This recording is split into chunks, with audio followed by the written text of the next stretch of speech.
Oh, sweet. Here we go.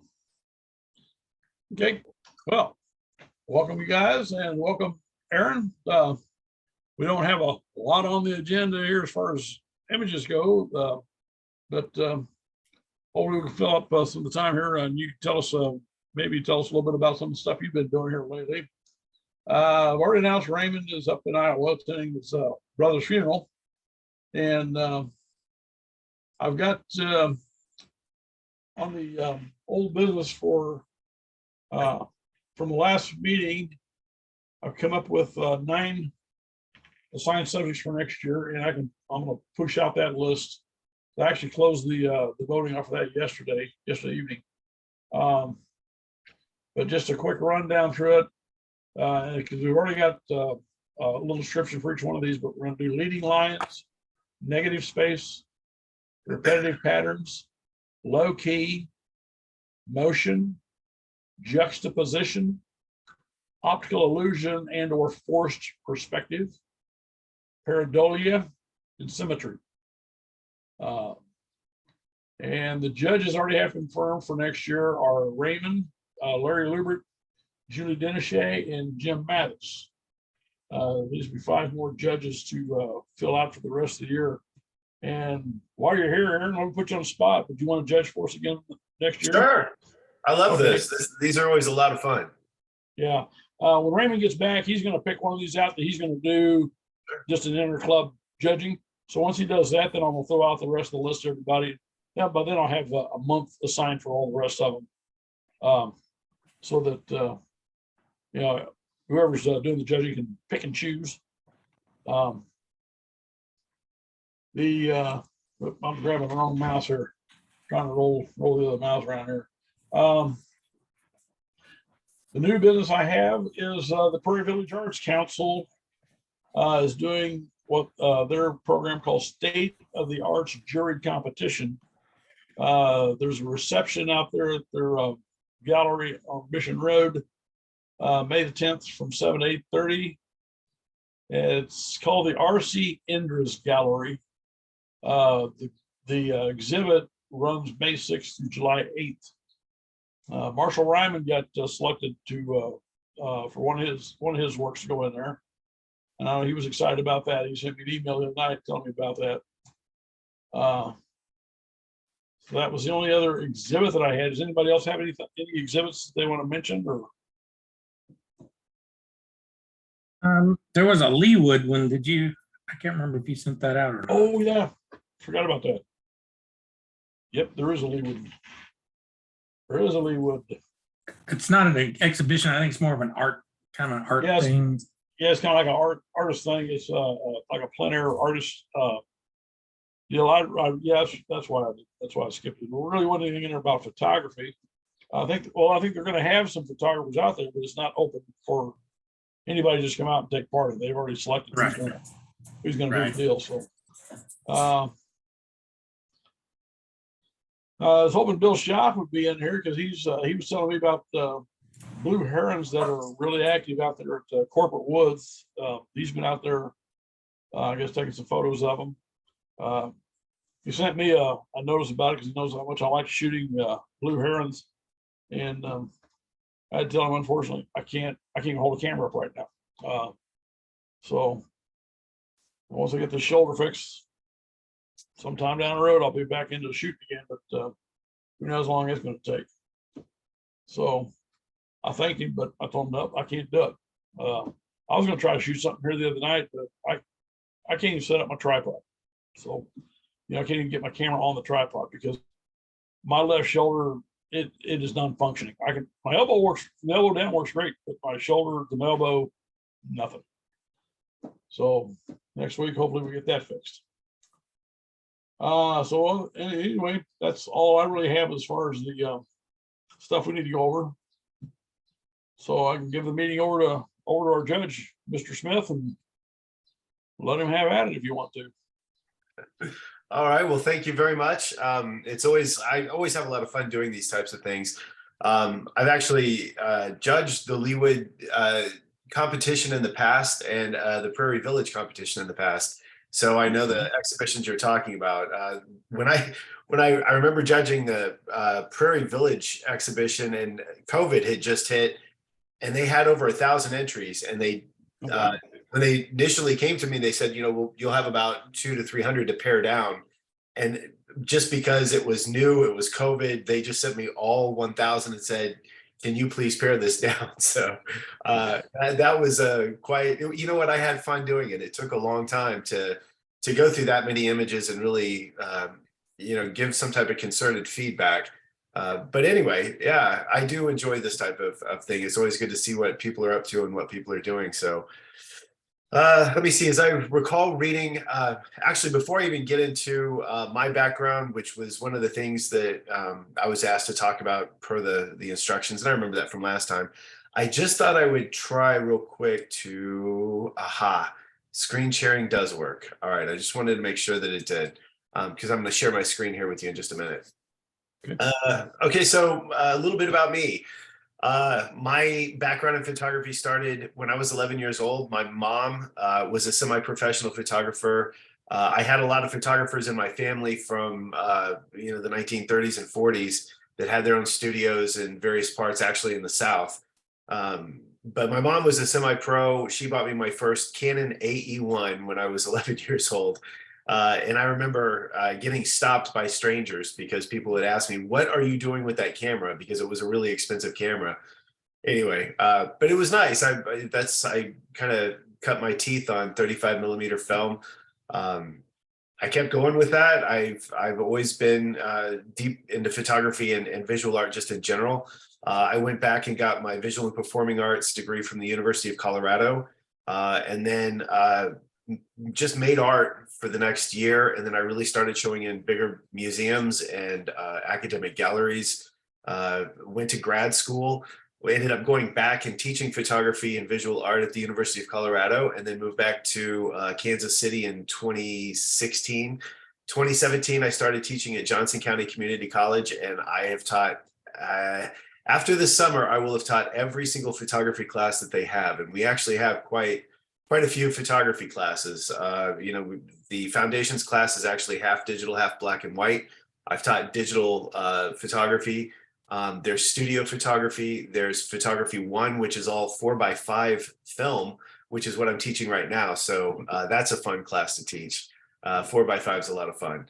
And then experimental processes, which is all the stuff that doesn't require a camera, gum bichromates, cyanotypes, things like that. So very deep still into the chemical processes, but I also do teach the digital side of the house as well. So yeah, it's always fun to see what people are doing. Like I said, especially in the communities around me, when it comes to photography, it's nice for me to be able to tell my students also what's happening around them too, so that they could see that, once they're done taking a class, maybe they can get involved in some groups and keep their skills sharp. I know that when I talked to this group last time, you're really good at, all of you, sitting down and really talking about what it takes to make a good image and what's involved in making a good image.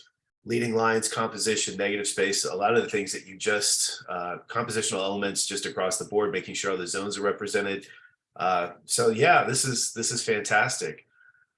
What I did was I downloaded, and I want to make sure that I've got this right. I downloaded all of the photos and I split them up into 2 folders on my desktop. There is the assigned folder, and I've got 5 photographs in that. And then there is the open folder, and I've got 5 photographs in that as well. Does that sound right? Sounds about right. 6 in which category? I think I looked at them just before we came online. Okay. Okay, well, I'll tell you what, I'm having problems hearing you, but let me just go back and look. Unless somebody after the now Roberto sometimes comes in late, doesn't he, Kelvin? I'm Uh-oh. sorry? I said Roberto sometimes comes in late. He shot one in a couple of months ago that nobody even saw. You know what? Actually, I take that back. I do have 6. Oh, good. I Okay. do have 6. I just want to make sure that these are all the same 6 that I've already looked at. Yeah. Okay, I'm sorry, I miscounted. Good, okay, great. Yeah. Yeah, I do have 6, 12. Okay. Okay. Oh, how about this? What I'm going to do is I'm going to go ahead and share my screen. Just going to share my whole desktop here. Hopefully everybody can see that now. Yes, Can everybody see my desktop? Okay. So what I'm going to do is I'm actually just going to jump right into the assigned folder. And this is the order in which they appeared. So there's no particular order as I bring these up. Anyway, I thought I would start with this, and I'd like to definitely hear This Would Be on a Calm Day by James Schultz. James, are you in the room? Yes. Yeah, that's me. Yeah. This, how about this? Let me, as I was reading all the instructions, it had said, to announce the name and the title, or the title and who did this, and then let the artist talk about it for a little bit. Can you tell us a little bit about this image? It's, just some reeds that, are poking through the water, and you just produce a real nice reflection, and which you could only get on a calm day, so anyway, but I guess why I singled it out is that I liked it just because it's just like just brush marks on a canvas. Does that make sense? Yes. I thought you were doodling with a pencil. Yeah. So anyway, I shot a bunch of those reeds and stuff one day, and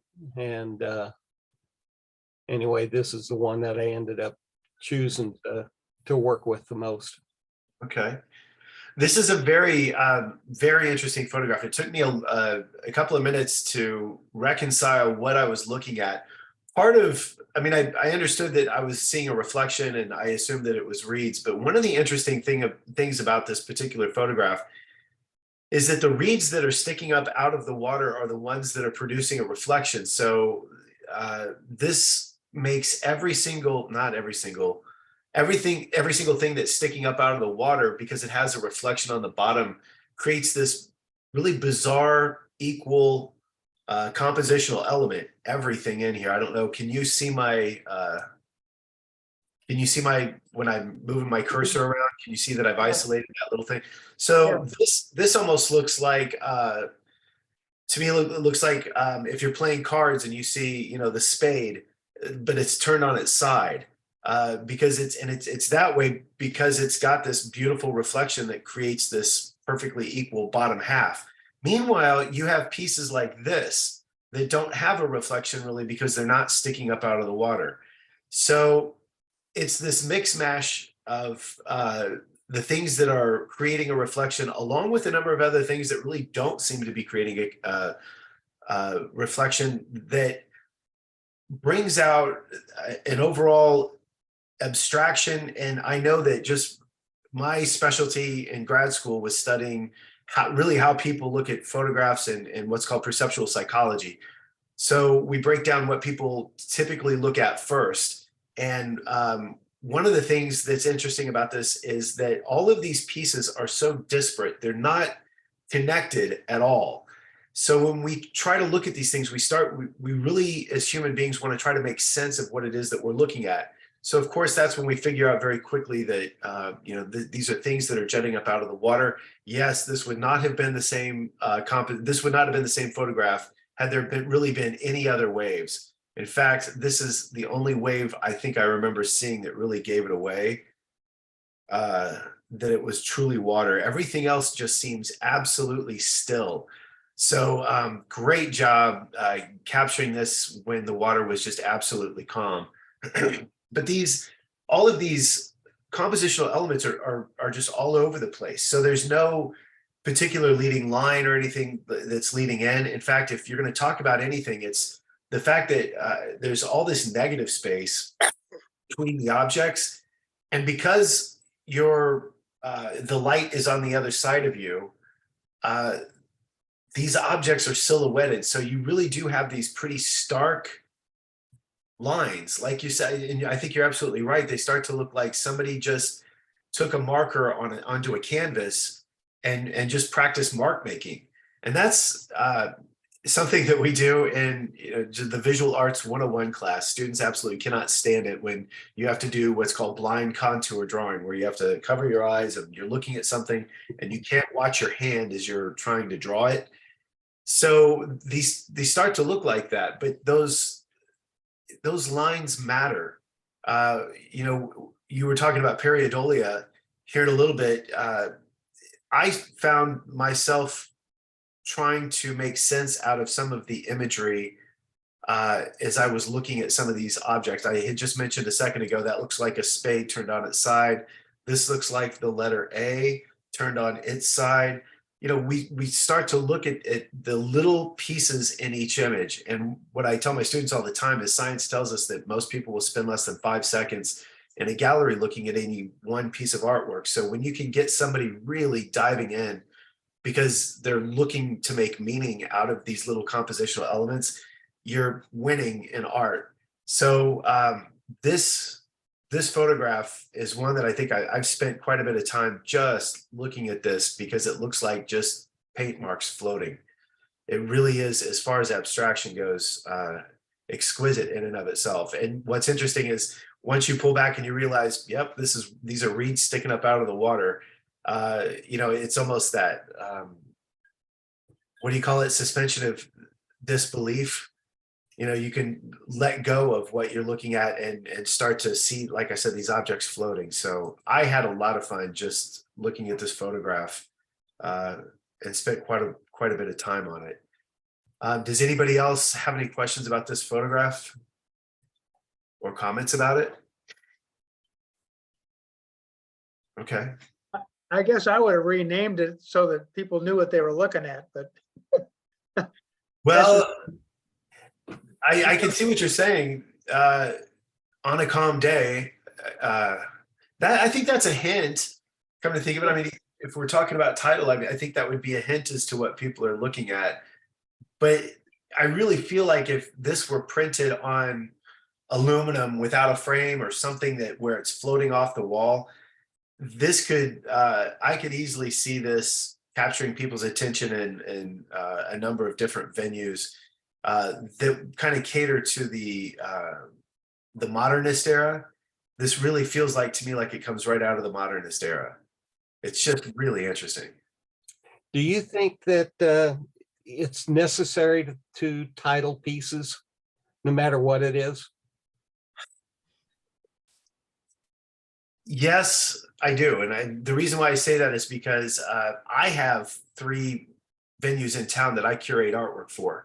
And so I know that when people put up their artwork, seeing something that's untitled, it really feels like there needs to be a purpose to say, I'm not going to title this piece. That said, titling work is a very delicate venture. A lot of people have some pretty hard and fast opinions about how things should be titled, but there really is not any ubiquitous rule out there for how to title your artwork, right? So, on the one hand, you could title this in a way that would bring attention to the fact that you've got abstract lines, but you could also reference, like on a calm day, you could also reference that, this has to do with outdoors weather. And like I said, I think people will figure out pretty quickly, because we are going to try to make sense out of the photograph, what it is that we're looking at. So I think most people will eventually get, reeds sticking up out of the water. And part of it's because some of what's going on down here in the foreground is really what gives it away. These little sticks that are floating right here. I really feel like, and I'm just going to do this for giggles. I feel like if we pulled this image up just a little bit and isolated a different section that didn't have all of that, now we're starting to look at just those lines, and there's a little bit less giveaway. We still have, I guess, this little piece right here where you've got the light shimmering off of it that really makes it look like water. But I feel like, and I'm not even saying cropping is something I would have done with this. I'm just saying that if you wanted to get away from any visual reference that purely indicates that you're looking at water, that might add to the abstraction. I don't necessarily know that that would make this piece any stronger, though. I really like the fact that there's, right here along the top there's a busyness to the mark making, and down here, there's just not nearly as much, right? There's a little bit more negative space. I like the way that interplay happens just kind of naturally. It seems a little bit more chaotic and a lot less organized, I guess. But these are just all things that I thought of in my head as I was thinking about, what would I do, or what are some of the things that I would be looking at if I were looking at making this photograph or printing it in a way that I'm going to put into a gallery. I think maybe moving some of this out, like I said, that's in the foreground, purely to take away from the reference that it's water. But I'm not sure I'm even sold on that. So you're saying like take those specks or those little spots, take those out, and it might make it a little bit more ambiguous. That's an option. How about that? Yeah, I'm suggesting that just as an option. And again, I'm not really sure that I'm wild about it because I enjoy the negative space. I think it would be more ambiguous, though, if you're really trying to get people to stop and figure something out. And again, that helps people engage with your work a little bit longer because they start looking and they're like, what am I looking at? When you see these references that are in the foreground, I think it's really quick that people go, okay, this is something sticking up out of water and I'm looking at the reflections. I don't necessarily know that that's a detriment to the photograph, though. I don't think that necessarily takes anything away. In fact, I think if nothing else, there are a lot of people that will realize very quickly, wow, this person saw something in these reeds sticking up out of the water that I would have completely missed. And it's the fact that these little reeds or whatever it is sticking up are creating these beautiful mirrored compositional elements that are just strewn across the entire frame. I just think when you get to the top of the frame, those become far more abstract and a lot less obvious when you're trying to figure out what it is that you're looking at. I just think this foreground does give the fact that it's water, I think it gives it away a little bit more. But again, that's not a judgment call one way or the other. It's just something to think about, I guess, when you're looking at how you're framing that to put out or to print.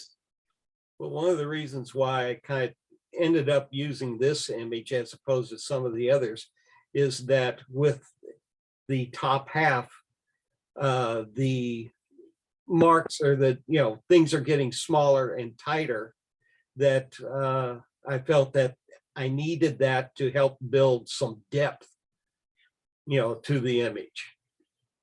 Am I fishing? Yeah, I can see why you did that now.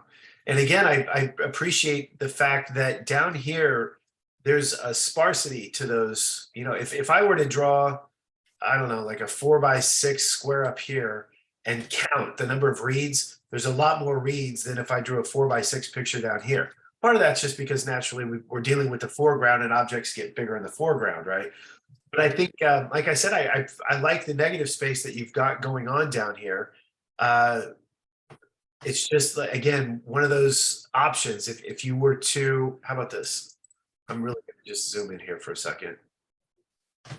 If I were to just look at this looks like, I mean, I hate to say this, but this kind of starts to look like, an 8-year-old kid sit down with a marker and was just kind of drawing shapes onto a paper, right? But that's what makes it interesting is when you tell people, hey, this is a photograph.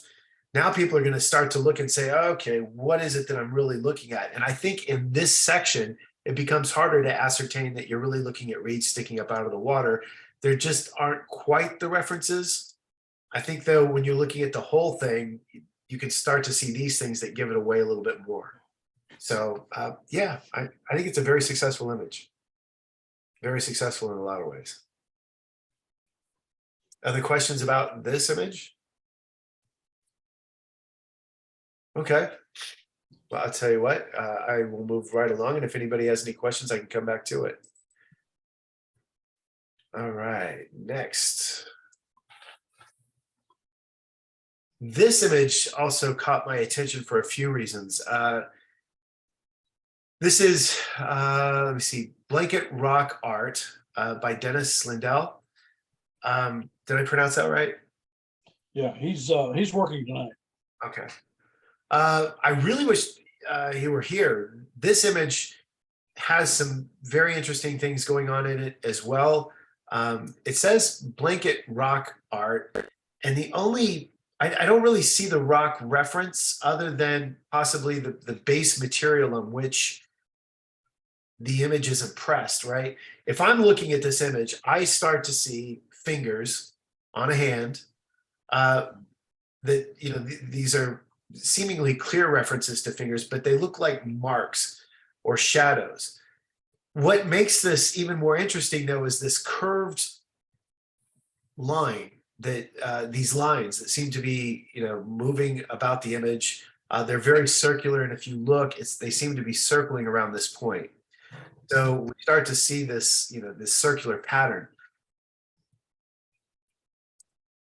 This is, as I was just talking about a minute ago, this really forces a viewer, if anybody's going to sit and really give this image a minute to figure out, this is going to take a few minutes, and there's nothing that's logical about what it is that we're looking at. What I found interesting was that this swirl pattern that we see actually references in my head a fingerprint. I know it's not, because, you know, fingerprints have specific swirls on them, but just the fact that you've got this motion and you've got hands, I thought these two ideas worked well together. I think the vignetting towards the edges, whether that's just a natural part of the image or was added later, I think is somewhat effective in helping us concentrate on just the center section. I feel like there's some movement, and it's that the movement that goes along with, again, this kind of brushed look is all I could describe this as. It almost looks like somebody took handprints on a rock and then took a brush and just tried to create those lines back and forth. Not really sure exactly how this image was made, and I really wish Dennis were here to talk more about it. Does anybody have any insight on what happened here or how he made this image? I Okay. have no idea. That it is. I don't know. Something about this image just draws me into it. It keeps my eye going around and around in this pattern. It's wild. It is wild. It really truly is wild. This hand down here, what looks like, I'm going to call it a hand. I don't know if it's a hand or not. It actually looks like there's a pinky way out here, but there's already 4 fingers, and then this is the thumb. I'm trying to make sense out of this, and I know that this isn't necessarily true, because over here could be another hand. This could be another hand and another hand yet. So there's a sense of foreground, middle ground, background being projected onto a flat surface. It's like you're looking at a 3-dimensional world that has been projected onto a flat surface and then brushed across. And yeah, I'm with you. I'm right there with you with regards to this image does keep me staring at it, trying to figure it out. And in that way, Dennis is winning in a lot of ways. I feel like with this image, it's just not literal enough to. The problem with art that's too literal, if you walk up and you see what it is and you can kind of figure it out, sometimes it's easy to just say, okay, I get it, I walk away. Unless there's something else to it. This doesn't read quickly, and I appreciate that about this image a lot.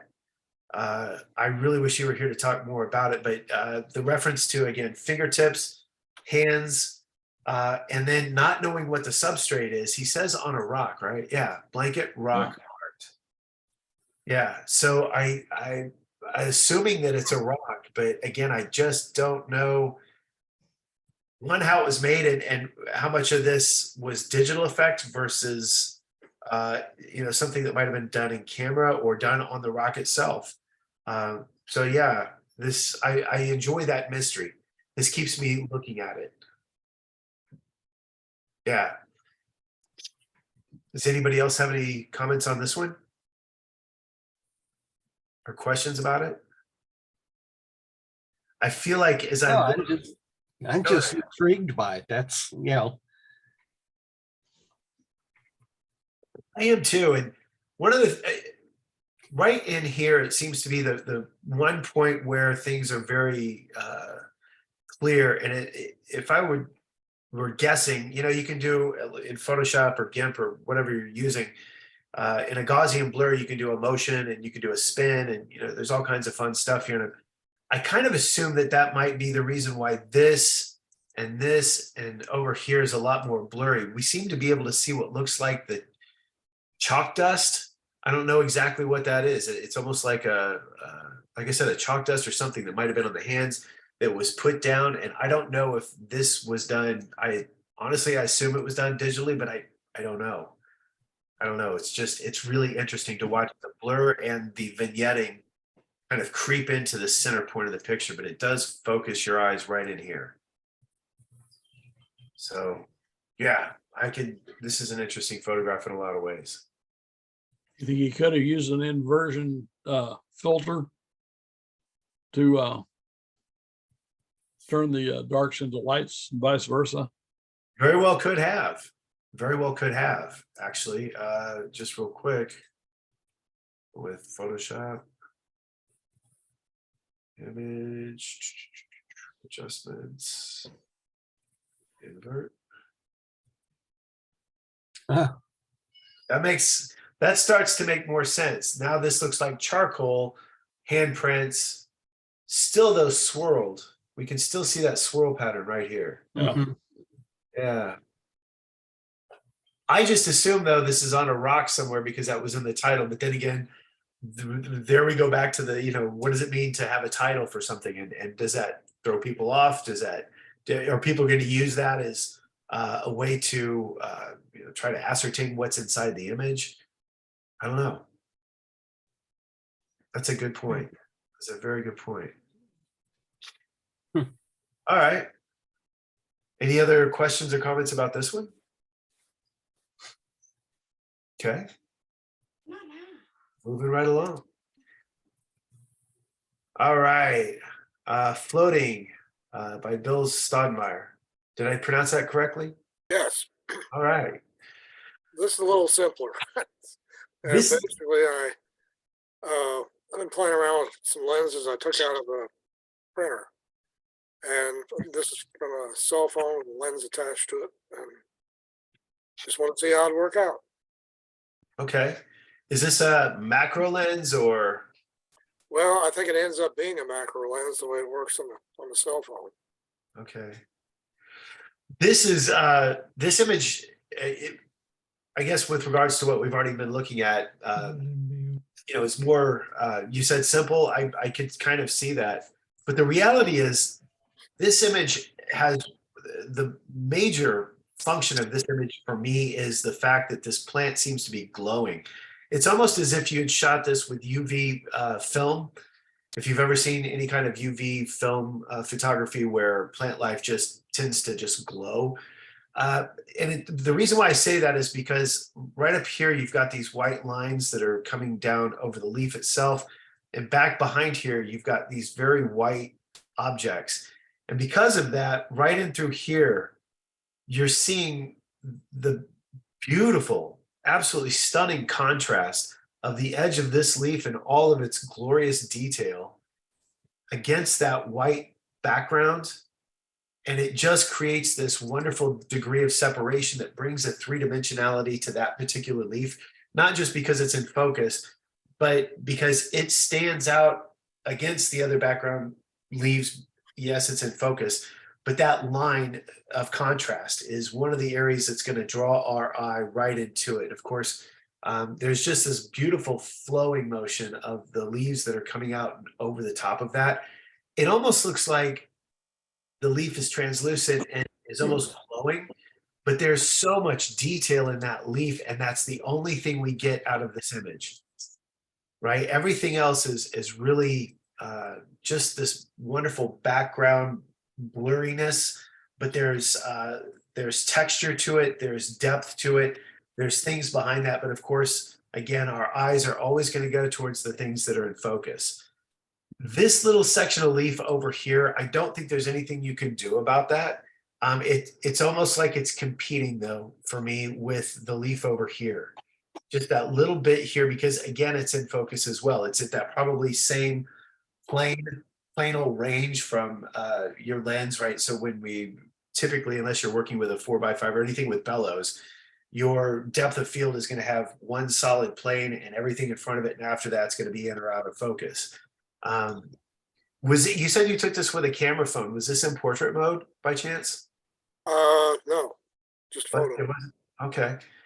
Interesting that that you got this depth of field. I don't mean to give it away, but or ask anything too deep about this. But did you digitally enhance the blurriness at all? No, actually, I didn't do anything to it. Yeah. Well, it doesn't look like you did, to be honest. It's just I'm surprised to see that much depth of field, because that is a tight, very tight focal field, right? It's you're talking about about an inch worth of what's in focus, and everything else is not only out of focus, but goes out of focus very quickly. That's typically, we see that in the bigger lenses, right? That's when you've got your aperture fully open and you're taking advantage of the nice curve that's naturally happens on a lens anyway, or at least on the outer lens typically. So to get that from a camera phone is kind of surprising. What kind of phone do you have, if you don't mind me asking? It's an iPhone, iPhone? Okay. one of the older models. But all I did was this lens that I had from the printer. All I did was just hold it in front and take the picture. Okay. It's outstanding. This also is painterly to me. This looks like it could be a painting in a lot of ways, and it has to do, even though it's blurry in the background, the way that these this light that's on the leaves back here quickly, it has its own shape, but it gradates into this darkness of the rest of the leaf. The tones are all represented here, but it's beautiful to see these. Sorry. Go ahead. Sorry. Oh, no worries, no worries. Sorry. Go ahead. Okay. It's nice to see the way that these the whites become grays, and then the grays become darker grays very quickly. So there's a shapeliness to this leaf, even the things that are in the background. And I think that adds this painterly texture to it, I guess is the best way to put it. This starts to look like a painting or an excellent charcoal drawing, but this compositional element is the one thing that just keeps drawing me in. The second, I think I enjoy seeing the shapes that are in the background. If I pull back from the image and I really try to make sense out of the background shapes, which by the way is something that's come up in some other images that I'm going to talk about here in a minute. Some of the shapes in the background that are blurry, I feel like those work really well to get this leaf to pop off the page a little bit. And again, I'm going to credit this line right down at the very bottom of this leaf, and that just sharp contrast between the edge of that leaf and the whiteness of the leaf that's in the background works really well. This is an elegant photograph. My mom used to have I asked her once what her aesthetic was, and she said, think Chanel No. 5 commercial. And I said, well, what does that mean? She said, I like elegant. I like things that aren't ostentatious. I don't need a lot of loud things. I just simple, like an Alfred Hitchcock movie. You know, you've got two people against a wall. There's not a lot of artwork, maybe one painting, and that's it. You know, it's not visually overly complicated. I think that, along with the subject matter and just the way that it's laid out, brings a very simple, beautiful elegance to this photograph. Yeah. Any other questions or comments about this one? Bill, I really like that image. I think you've done a good job on it. Yeah. Yeah, I agree. I'm still, yeah, you did a very good job considering it's from a camera phone, no less. That's impressive. That's very impressive. Recording in progress. I'm sorry, what? Okay. All right, moving right along. Okay. This is Leaves of Nature by Tom Wedbush. Tom, are you here? Yes, Okay, Tom, yes. talk to me a little bit about this image. Okay. This is with a cell phone. We were at some friend's house and I was talking about the camera club. And I said, just for example, I said, talking about switching from color to black and white, how different the image becomes when it goes to black and white. And this was just off their patio and I just shot it and I flipped it to black and white and they were just, they were just awestruck by the difference between a color, which was like blah, and between the and when I switched it to black and white, how it really stood out to them.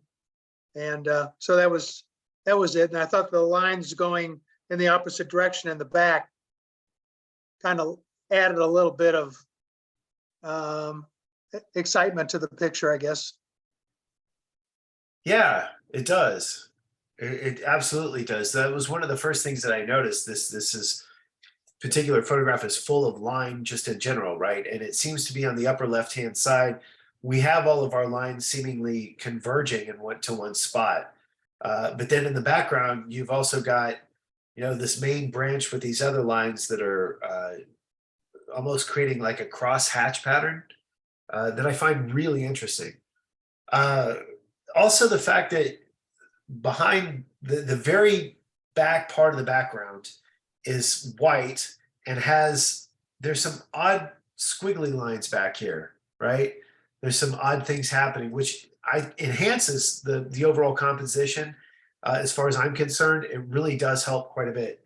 But the fact that you've got a white background with these light gray kind of squiggly lines, then you've got this middle ground, which is the plant in the background that's got the black lines, everything that you see here, down through here, everything through here.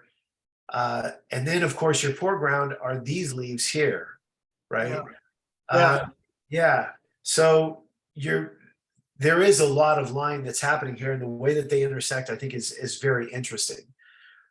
This picture though, when I first started diving into it, it looked to me initially like it was blurry, like it had a handshake to it. And I don't think that's necessarily true after I studied it, because the edge of the plant leaves don't look like there's been any kind of handshake. But these little bits of water look like they've just got, like there's a double shadow to them almost. And I still can't figure out if that's an effect of the camera, or is there a filter on this that's creating these lines right in here? No. What you see is what I shot with a cell phone. Okay. So those might have been shadows from another plant. I don't really recall, but on the leaves in the foreground, that is some water. It had rained. Yeah. And so, go ahead.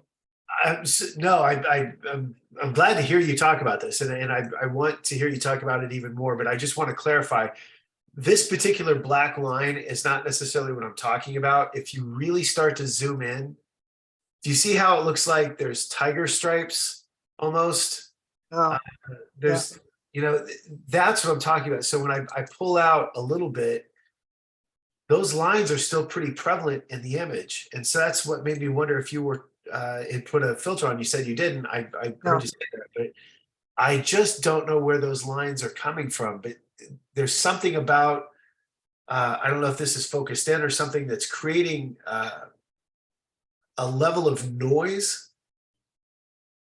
Like even on this leaf, doesn't it if you can see it, if you're looking at the same thing I am, this looks speckled. I don't know if you can see this when I get in really tight, but it just looks like it's, there's salt and pepper all over the image, which is not uncommon if you're dealing with a high ISO. We know that we get image noise from things like that, but the lines that are coming through, especially when I look at these lines right here, if you look inside the box that I just drew, there's a black line in the center, and then there's this gray shadow on the outsides of those lines. But within that gray shadow are little white streaks. And it doesn't matter how far you pull out on that image, you can still see them. And for me, for that, I just created a distraction away from the lines itself. And I just couldn't figure out if this was some type of an anomaly that happened during the making of the JPEG, if it's had been through a filter, if it's, HDR doesn't produce anything like that. I can't figure out what did. But does anybody else see what I'm looking at when I say that it looks like some of these things are like have motion blur or two sets of them? Yeah, I kind of see what you're talking about. All right. Yeah, all I did in Photoshop, I might have sharpened it just a little bit and maybe changed the contrast just a touch. Okay. But other than that, I didn't do very much. I didn't do very much to it. Okay.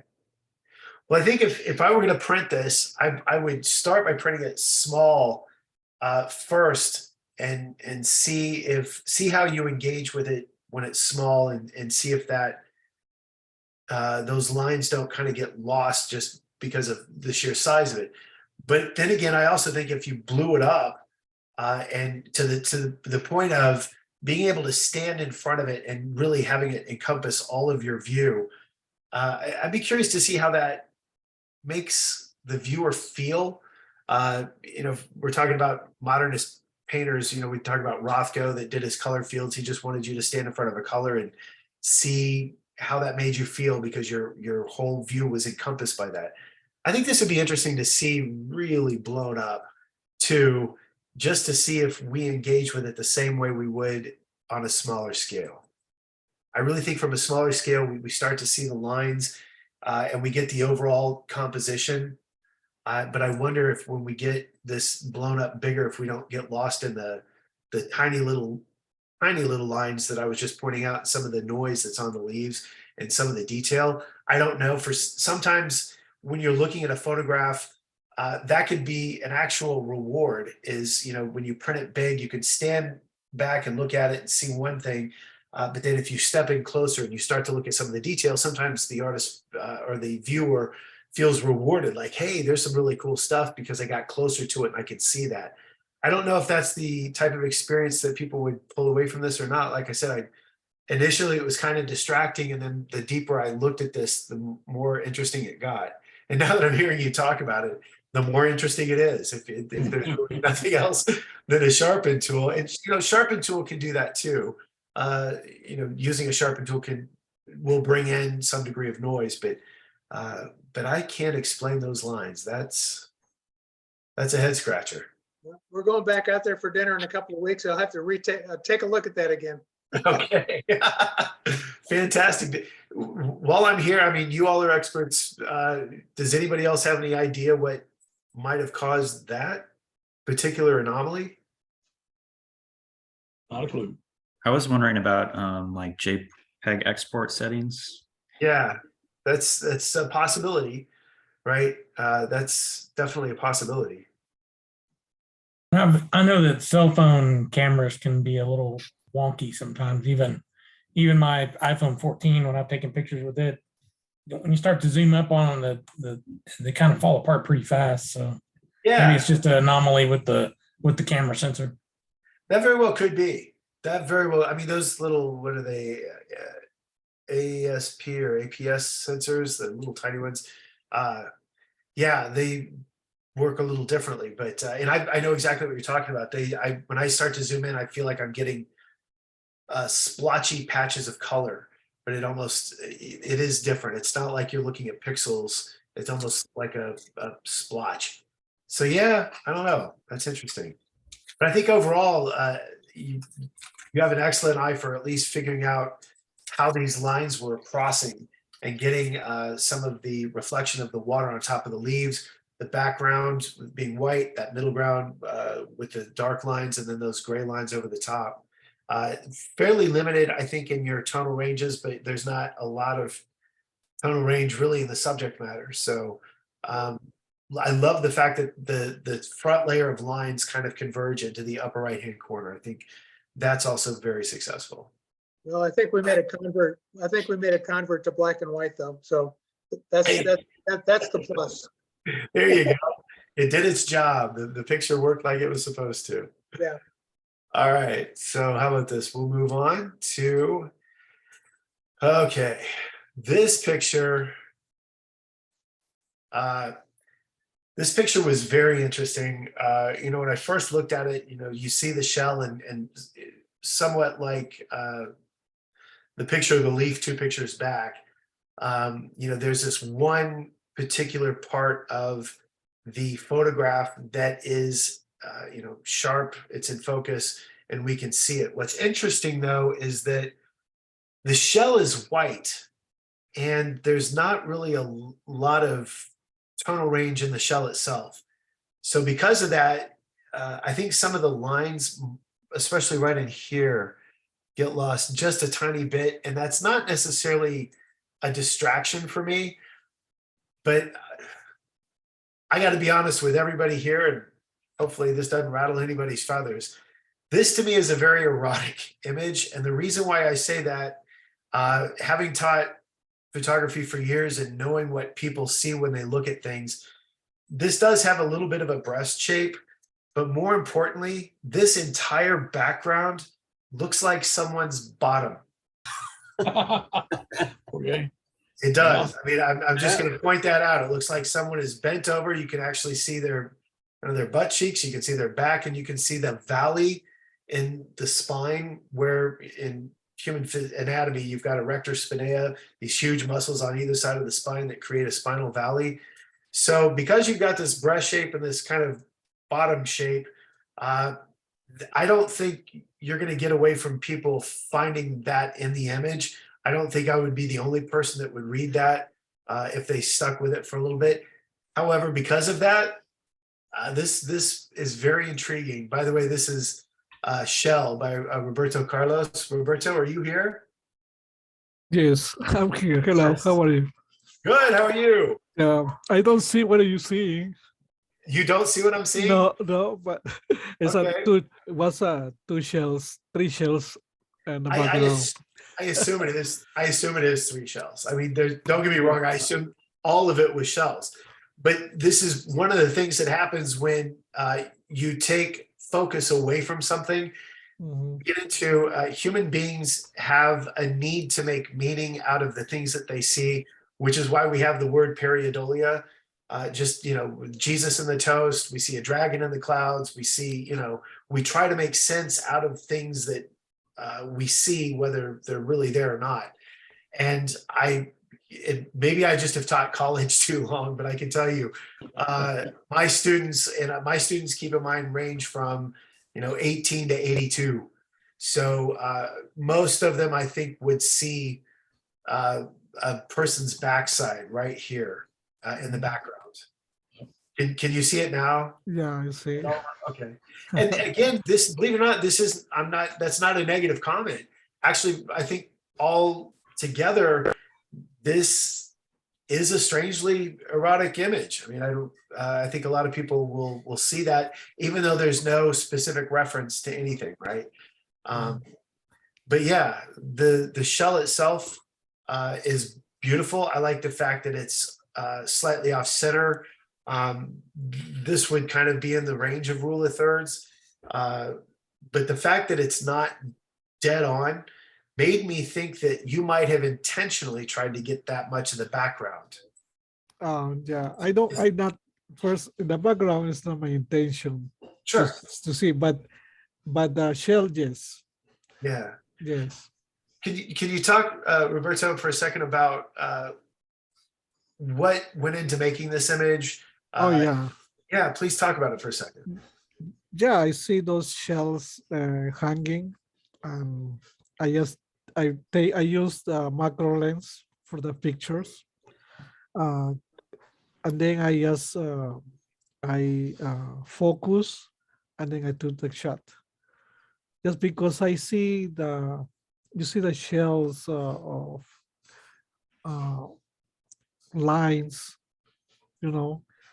I just focus on those stuff, but later on I crop the picture. I honestly do, but using the third of I'm sorry, I don't speak very good English, but I use the third tone for that. Okay. Yeah, What kind of camera did you use? I use a Canon. Actually, I take this photo from Canon Mark II. Nice. It's an Uh-huh. excellent camera. Yeah, Okay. with extension tubes. Oh, this one was with extension tubes. Yes. Okay. Uh-huh. Okay. Interesting. So were these shells hanging, you said, like in a wind chime kind of pattern? Yes, that was like a store. Okay. Uh-huh. Yes. Yeah, this is, and I say that I saw this particular blurry element right in the front. So again, you've got a Mhm. really nice tight depth of field, which is fantastic. I think it works to your advantage. But I do think, again, it's not something everybody's going to see. But I think a lot of people are going to start to try to figure out what some of the shapes are in the foreground and the background. And to me, the background does just really reference some, like I said, somebody's backside, and even their arm over here on the side. And Mhm. so just something to think about. Like I said, sometimes I know everybody in this club, everybody on this call right now can identify with the concept of I shot this picture and I'm so excited to see it. And then you get it back and you think, that's not what I thought it was going to look like. Right. So I've had that happen more than once. My students tell me that all the time. This might just be one of those, again, my eyes on it are going to see something different than your eyes. You're going to see, everybody here is going to see something a little bit different. But for me, I couldn't take away from these two visual elements that, again, seems very erotic to me. So whether it was intended or not, though, I'll tell you this is the type of thing that will do really well in a lot of art sales. I mean, I can easily see you selling copies of this picture very successfully. And to be honest, I think it's partly because it's so sensual. It is soft. It's got a soft focus. I think there's a lot of things that are working really well in this photograph. I will say just one last thing. I was looking for your most solid black point, and I feel like maybe your tonal range is squished in a little bit, and I don't think that's a bad thing. Sometimes what we call a muddy photograph, or something that doesn't have high contrast being the variation, the level of variation between your darkest dark and your lightest light. Sometimes we want to squeeze those zones in a little bit so that we don't have the solid black point, we don't have a solid white point. I think this photograph actually lends itself to it. Right where my cursor is, I think is about the blackest point in the photograph. I could pull it up in Photoshop and we could figure it out real quick, but I think that's about it. Your whites, I think, are pretty nice right through here. But again, I think even the fact that the tonal range might be squished a little bit even helps the image out even more. You know, we take pictures of foggy days, where you can see a hillside maybe sticking up out of the fog, and those are the types of photographs we like to have muddy, where we don't have a super black, we don't have a super white. I think this lends itself to that for that reason. Okay. Yeah. Thank you. Sure. Does anybody else have any questions about this image or comments? All right. So let's move to this one. All right. So this is Tangled Armor by Bill Schopf. Yeah. Hopefully I pronounced that correctly. Yes. Bill, are you here? Is Bill here? I don't think he is. Okay. He's usually here, but I don't know where he's at tonight. Okay. So this is an interesting image for a lot of reasons. This is a lot of visual, what I would call visual chaos. And I say that because there are so many references to the needles all seem to be picking, not all of them, but there are a lot of needles that are picking up the sunlight. So you get these really sharp lines, but at the same time, within the cactus itself, you get some of these black spots. When I started looking at this image, I really was relaxing my eyes and I was trying to kind of figure out what the artist was what they were looking at when they were looking at this particular, we call it a cactus, a succulent, some type of plant. And where I got wrapped up, believe it or not, was looking at the zones again, your gray zones, because there's so much intricate pattern and line and spots and all kinds of things going on when you really start to dig into this image. You know, if we zoom in and we started to crop some other things out, this could actually possibly become more obscure or more even abstract, but I like the fact that we've got a little bit of visual reference as to what's happening. So what I started to do though was I was wondering if the artist was trying to give us these gray lines with the black dots and then the white spikes. I wondered if it would make a difference if I brought out these middle grays right here. So just for giggles and grins, I did bring this up in Photoshop. Can I not save that? So this is the image in Photoshop, and as you can see, I added this curve right here. And what I wanted to do was, if you use Photoshop, you know, you can use your little finger button right up here and start looking at where those zones are, and you can start to see the little bubble move around. So that's the reason why I created this the way it is. But all I wanted to do was see if I could bring more brightness to those lower darker shadows, or the zones that represent the darker shadows. So I did this, and as you can see, I'm toggling this on and off. I don't know if you can see the difference. Oh yeah. So here's the thing: is I achieved what I wanted. I wanted to be able to see more of the cactus itself, but what I found was it was not successful.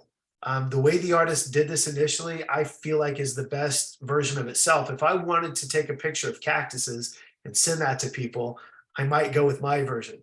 But if I'm just taking a photograph, the darkness of that cactus enhances the white in the background and all those little white spikes that are those little white needles that are sticking out. So yeah, I achieved what I wanted this way, but I really feel like the way the artist presented this was probably for the best.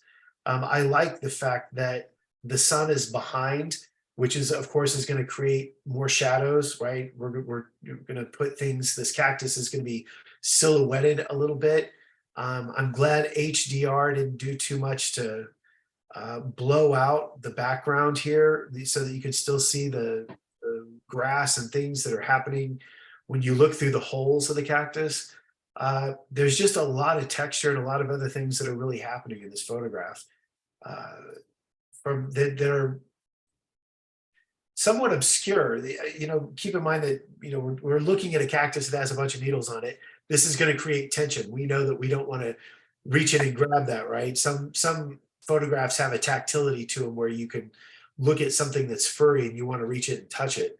This is one of those that causes you to know better than to reach it and touch it. So yeah, there's a lot of fun things going on with this photo.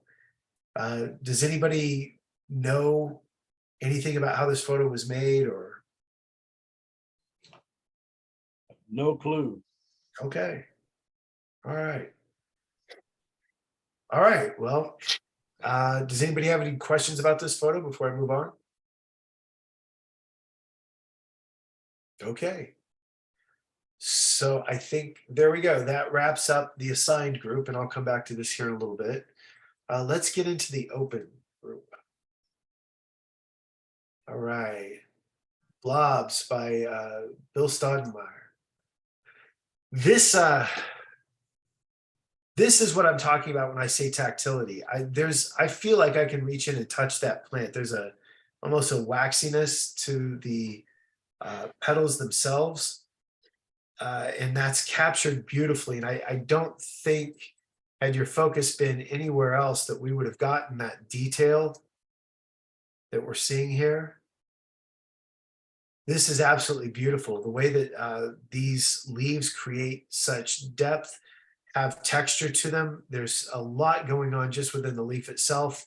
And of course, the leaves over one over the next really gives us a lot of beautiful contrast. Again, this leaf is much more light against, the leaf in the background. So that adds some three-dimensionality. This is another one of those photographs that works really well in black and white.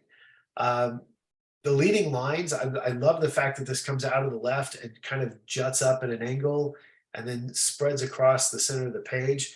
It makes it weighted a little heavy on the right, but I don't have a problem with that.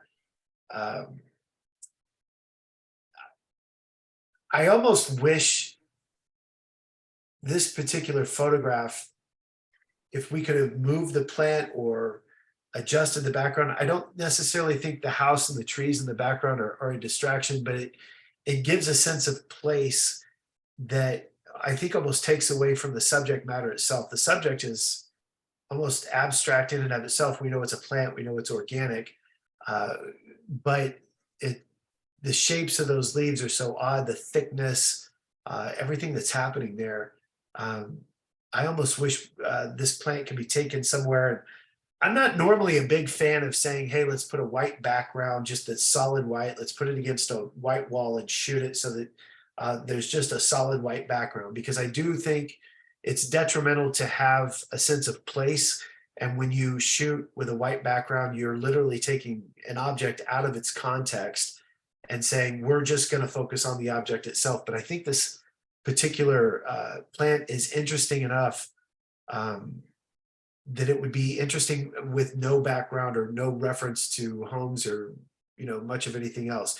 Maybe grass or the woods where you would have some lines, but the leaves on this, I think, are interesting enough as it is. Can you talk a little bit about how you took this photograph? Specifically, what drew you into framing it in this manner? Well, just kind of it's an odd plant. It's called a jade plant. And those are really thick leaves. Yeah. And I don't know, I didn't care for the background. I didn't see if there was much I could do about it other than I could have probably taken it out. But well, yeah. I just like the way they kind of formed down there. They're pretty thick bunch there. And that's the way the whole plant grows. Yeah. How big is that plant? Oh, maybe about a foot high. Okay, so it's not as big as I was thinking it was. No, it's in a pot. Okay. Okay. I just don't know. Again, I don't want to focus too much attention on the background because I that's not really what this photograph is about. I keep thinking sometimes I'll put a piece of paper, a huge piece of paper, a drawing pad sometimes can sit behind something, a white drape. And the nice thing is, and I tell my studio students this all the time, even a piece of fabric where sometimes you'll see wrinkles in a material, but if you've got that material, the further you take that from your subject matter, if you've got a shallow depth of field, which you have a pretty shallow depth of field here. I mean, I can see this particular leaf right here, this part's blurry and this part's in focus. So, even if you had a sheet maybe 3 feet behind this plant, as long as it wasn't blocking the sun or blocking the light from coming in, I think, that could have taken the plant out of context and really focused the attention on just the bizarre, beautiful shape and textures of the plant itself. that's part of the reason why I would want this particular object put against a solid white, maybe even a solid black background. I mean, it doesn't have to be anything. It's just trying to remove the context so that we have to focus on the object itself. Because it's such an interesting plant. It really, truly is. And this almost looks like this leaf has some translucency to it. As thick as those leaves are, can you see through them? Do you know? No, you can't see through them. That's Yeah. the way the light was coming in. This was in our sunroom. Okay. Very interesting. Very interesting. Well, the plant actually does absolutely make this photo. I also thought it was interesting, and I think it's a good call that the plant is literally leaving the frame on the left over here and up above. I think that's very successful, and partly because it's obviously sticking out into the frame from the right anyway. So you're really kind of focusing in on the plant itself. And there's so many rules about, don't cut off somebody's head. But then again, if you're really focused in on the face, there's some times that it's okay. I think this time it's okay to have cut off the end of those leaves. Yeah, very interesting perspective on this. Thank you. Yeah. All right, any other questions about this one? Okay, moving right along. Ford Falcon Taillight by Tom Wedbush. This is a classic, beautiful photograph.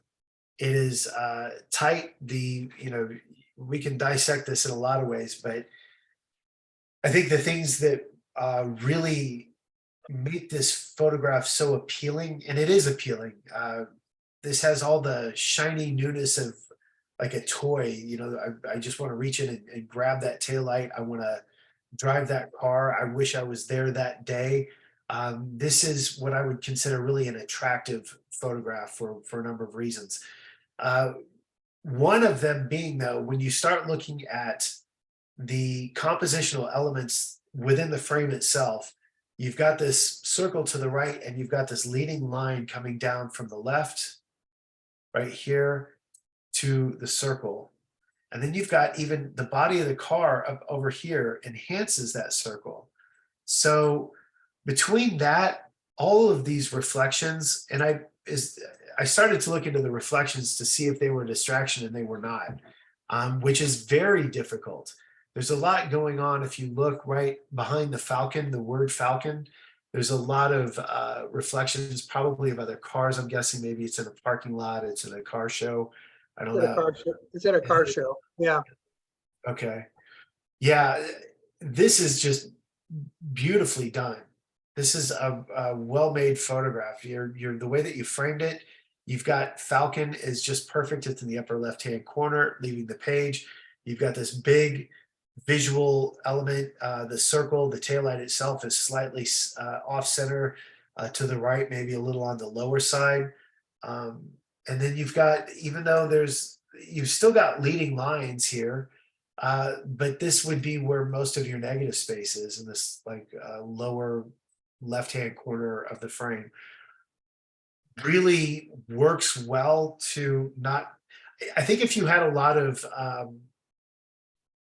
reflections, like I said, there's a lot going on reflection-wise behind Falcon, the word Falcon, that you don't see down here. I feel like if you were getting reflections of the cars and that was a really busy section, this would be visual overload. So the way that you positioned yourself to get this particular shot was incredibly successful. You did a really good job figuring out where the shadows are going to fall, where the lines are going to fall, how those compositional elements are going to work together within the frame, and then not allowing too much reflection coming off that. I'm sure it's an exquisite paint job.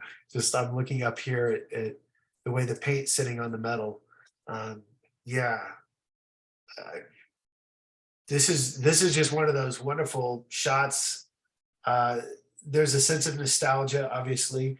But the shot's not just about that. There's a style to it. And I can't quite put my finger on it. It's not just about the car. It's about looking at things, I think, closer. Can you talk a little bit about what made you take this particular shot, or how you framed it? Well, I think, at a lot of car shows, people take a picture of the entire car, and that's fine. But I think if you take photographs of just a part of the car that kind of tells the story, in other words, it's a 1963 Ford Falcon. And that taillight is pretty unique. I mean, but that was back when every year they changed the whole car. Nowadays you can't tell, 10 years apart, but back then you could. So this kind of gives you the personality of the car, I think. Yeah. Okay. That actually makes a lot of sense. I know exactly what you're talking about. I had my first car was a 1964 and a half Mustang convertible. And Oh boy. by 66, the taillights were different. They had added, so little changes from year to year. I know what you're talking about. Yeah. Nice. Well, this is just a well-made photograph. Thank you. Beautiful in a lot of ways. I think your zones are pretty well represented here. And I say that there's not a lot of black in here, but where there is, it's black, your whites are white, and and of course it works really well when you're shooting chrome, right? You want all the zones represented really well. So you pulled that off really well. This is just a cool photograph in so many ways. Yeah. All right. Next. All right. This is an exquisite photograph in a lot of ways. Having your slow shutter speed, which allows the liquid water, you take all the articulation out of water as it's flowing and moving, and that really makes the water seem smoother in so many ways. I mean, I think we probably all know that. There are some things about this, though, that were a little mesmerizing to me, and I'm going to cut right to the chase and point it out. One is that you can almost figure out the shutter speed was in just a second or couple of seconds. It wasn't a super long shutter speed, because you can follow the path of these little bits of pieces in the water and kind of figure out, okay, if something traveled from here to here, just this little tiny bit, how long would that take in flowing water? So you can kind of work your way backwards to reverse engineer that. What initially, though, intrigued me was the way the light was not just hitting the water, but the way the light was hitting this foreground right here.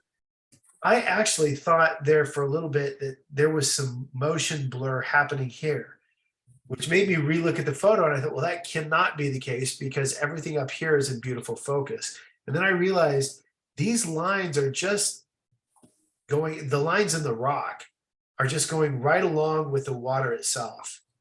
So the fact that you've got the leaves of the trees, the way that, the sun will shine through branches that have mature leaves on them and falls onto the ground like this, creates this almost shimmering kind of a shadow. That's just beautiful.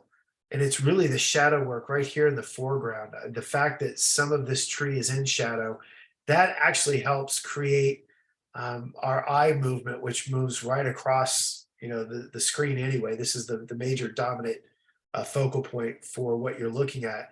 But the fact that this tree down here in the corner has so many shadows, and that you've got so many shadows up here along the top, almost creates a vignetting. It's not vignetted, I know that, but it helps to isolate the one part of the image that we want the viewer to look at, which is this beautiful waterfall.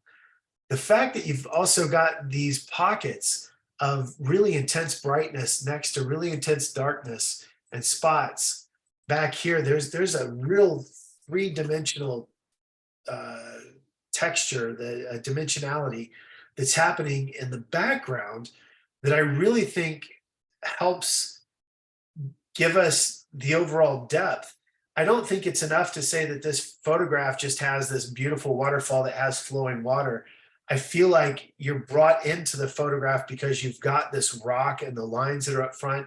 You've got this pond that has some distance, and then stream, I guess it's not a pond if it's flowing water. But anyway, you've got this stream, and then in the background, you've got the trees that also have just pockets of light hitting here and there. There are so many things about this photograph that are just mesmerizing. It truly, for me as a viewer, draws me in and keeps me there.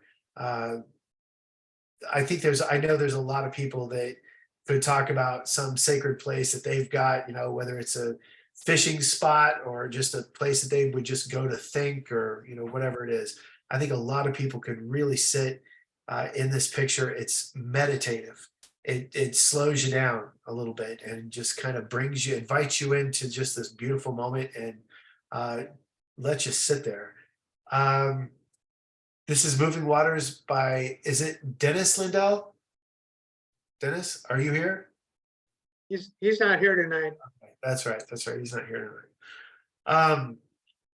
Well, I wish he was, because I'd like to ask him, what, where the spot is and why he was drawn to it. Does anybody have any information on this particular photograph? Yeah, that spot is down behind Corporate Woods. Okay. Does he go there to think or just photograph, or? Mostly photograph, I think. He and Bill Schaff usually take pictures down in that area. Well, this isn't the first time we've seen, kind of a slow shutter speed with water going over a waterfall. And we all have probably seen the beautiful, gentle flowing motion that it creates. But I think while he definitely navigated that part of it successfully, there's just so many more things about this photograph that have to do with the foreground and the background that enhance that in ways that I think a lot of other photographs of the same subject matter just don't seem to capture as well. This one's done pretty well. This one's done really well. Yeah. Questions about this one? Well, I got a comment. The thing I'm seeing, like you talked about in the background, the light darken the trees. Then in the water, you've got still water with reflections. Now you've got a waterfall. Now you've got this sweeping and winding stream in the foreground. It's beautiful. I love it. I mean, there's so many things going on. It just keeps drawing me into it. Like, what else is in here? There's got to be some more nuggets in here that I can put my eyes on. Yeah, exactly. I mean, you nailed it. That's it. You nailed it. Not only is there the flowing water, and if you relax your eyes a little bit, if you look at the actual area, that little thin stripe that runs along through here where the water is literally coming over the edge, if you relax your eyes, that almost looks like fabric, like a curtain. It's just there's a tactility to it, but then you can see the flow and how it's coming over the rocks. But then right here, you can actually start to see the flow of the water. There's this wavy motion that's happening. So you get a feeling. A photograph, we all know, is a moment in time, right? Well, when you extend that moment in time to last for a second or 2 seconds or 3 seconds, you can start to ascertain movement. This is part of the reason why we like to use motion blur in some cases, is that we see, the person on the bike going through the frame is clearly going through the frame this way. We can actually see the movement of the water. And then again, you've got the lines down here. You're right. There's so many little rewards you get from looking at this photograph. Again, the longer you get someone to sit with a photograph and really get lost in it, the more you're winning at art, as I say. Yeah. It's kind of like, they say in songwriting, you want to write a hook that sticks in everybody's head. Well, in art, you want to have the piece that when somebody goes to a gallery, it's the one that's stuck in their head when they go home. this is one of those that I think is very successful at pulling people in. It's a well-made photograph. Yeah, wish you were here. You did a really good job with this. Anything else on this one? All right, moving right along. This photograph, okay, this is a portrait, Roberto Carlos. Roberto, I see you're here. Roberto, congratulations. This is an extremely strong photograph. You know, it's when you're taking pictures of people, it's easy, you know, to make all kinds of mistakes in how we present a person in a frame. This is a prime example. I just mentioned it a minute ago. There's a rule that you never cut off somebody's head, but you did, and it's okay. It's perfectly okay here. This isn't about the top of this person's head, the view. The main part of this photograph is, you know, in the upper left-hand quadrant. So, you know, the visual focal point is off center clearly. Again, probably sitting in really close to our rule of thirds. You know, if we're cutting up our picture plane into thirds where that action should be sitting. But the fact of the matter is you've got this line that kind of cuts right across through here. That's our dominant visual element. And this individual that's sitting here is off at an angle. So he's taking up a majority of the frame. You left, I think, just the perfect amount of room between the edge of his hand and the edge of the frame. I'm perfectly okay that this elbow is cut off, and I'm perfectly okay that the top of his head is cut off. I wished this elbow, you would have just moved back a little bit or over to the right just a little bit so that that elbow was just barely in the frame. Other than that, that's about the only thing I could think about this photograph that I would change. This is, if my mom were sitting here right now, she would say, yes, Chanel No. 5 commercial, right? He's got this great suit on. It's not ostentatious. It doesn't take away from his face. Your blacks are represented. Your color tones are represented. There's a lot of good contrast. And you've been able to bump up your contrast. This is a somewhat contrasty photo, but you didn't blow out your highlights. You didn't you didn't lose information in your shadows where it probably didn't actually exist. From looking at it, the tones, from looking at the way this person is positioned, you can't even tell if this is truly posed. It doesn't look like it's completely posed. You know, there's some posed shots you know is posed. This actually looks like you might have captured him in just this beautiful candid moment. You know, maybe it's a little bit because some of his hairs are out of place, which makes it look a little bit more realistic, right? When people are perfectly posed and their hair is absolutely perfect and there's not one strand of hair sticking off somebody's head, you can pretty well ascertain, okay, somebody's posed for the shot, which is okay as long as you're understanding that your viewer is going to say, this is a posed photograph. This is not. This does not come across as pretentious. There's nothing about this that seems ingenuine. This just seems like you were in a wedding or a fancy party and just happened to capture a great shot of some young person sitting across the room that just happened to lean over and look at you just as you took a picture. Lots of wonderful things going on here. Can you tell us about this photograph? What happened? How did you get this shot? Actually, this is a model.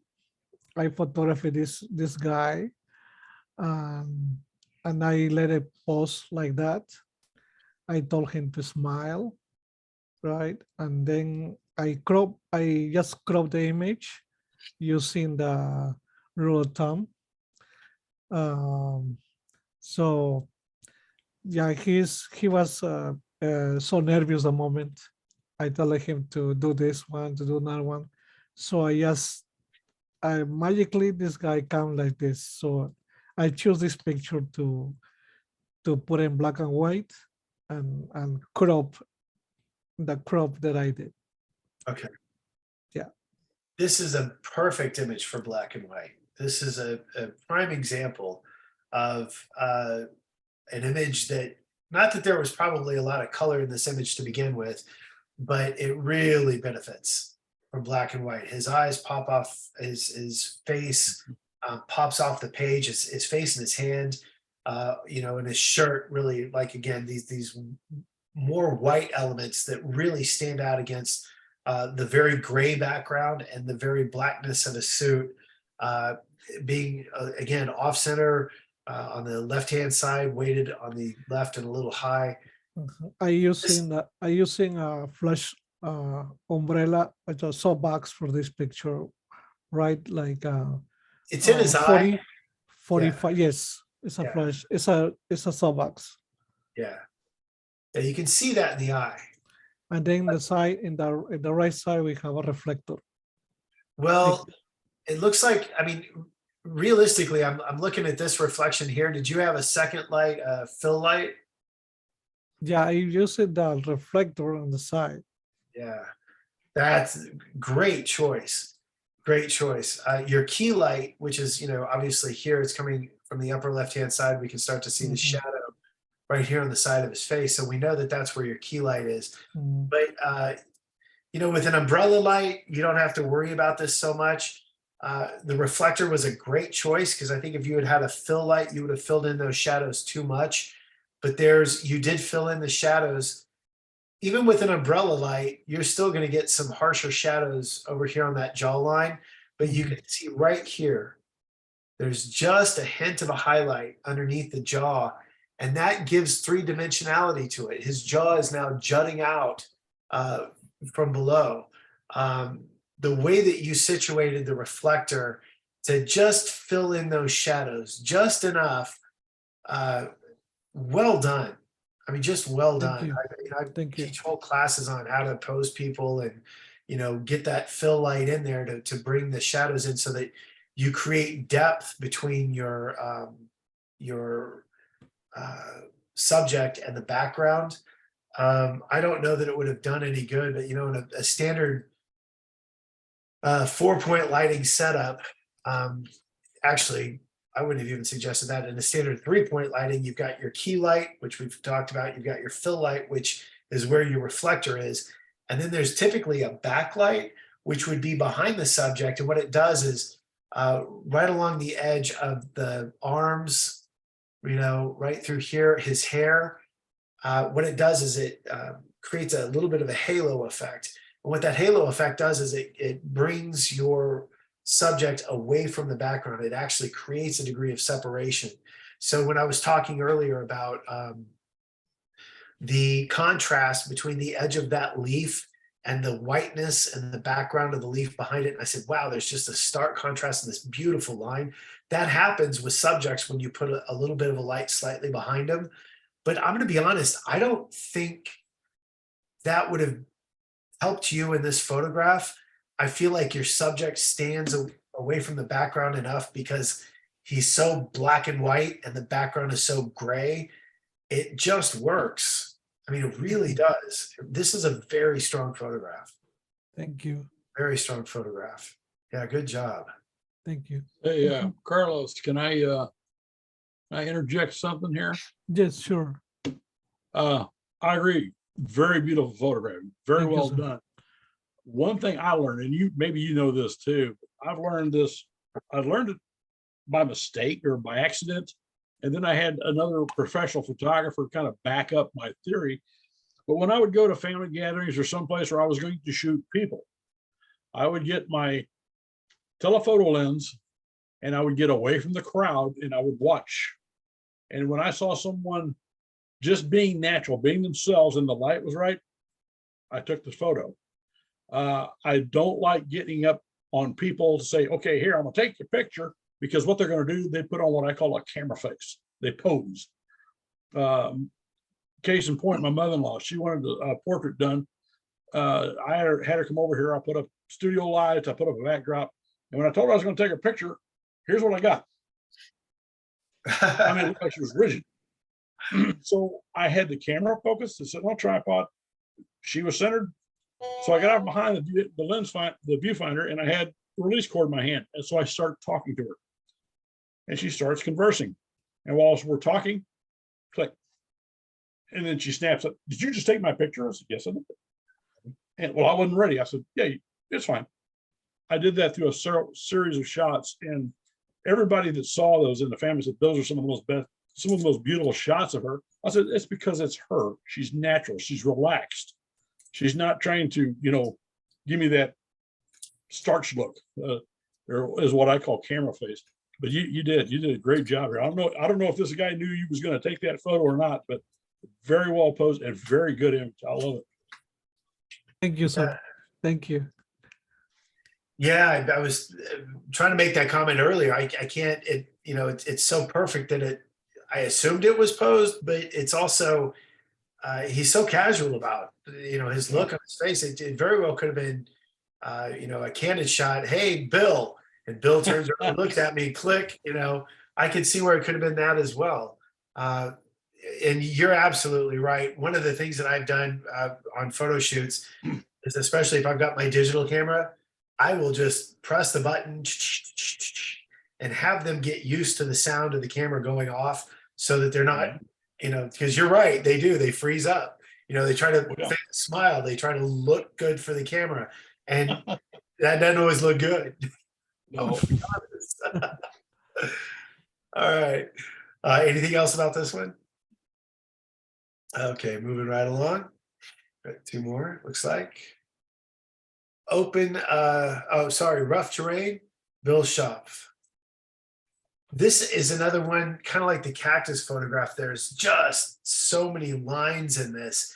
You can get lost. It's almost like visual overload. There's just tons and tons of contrast.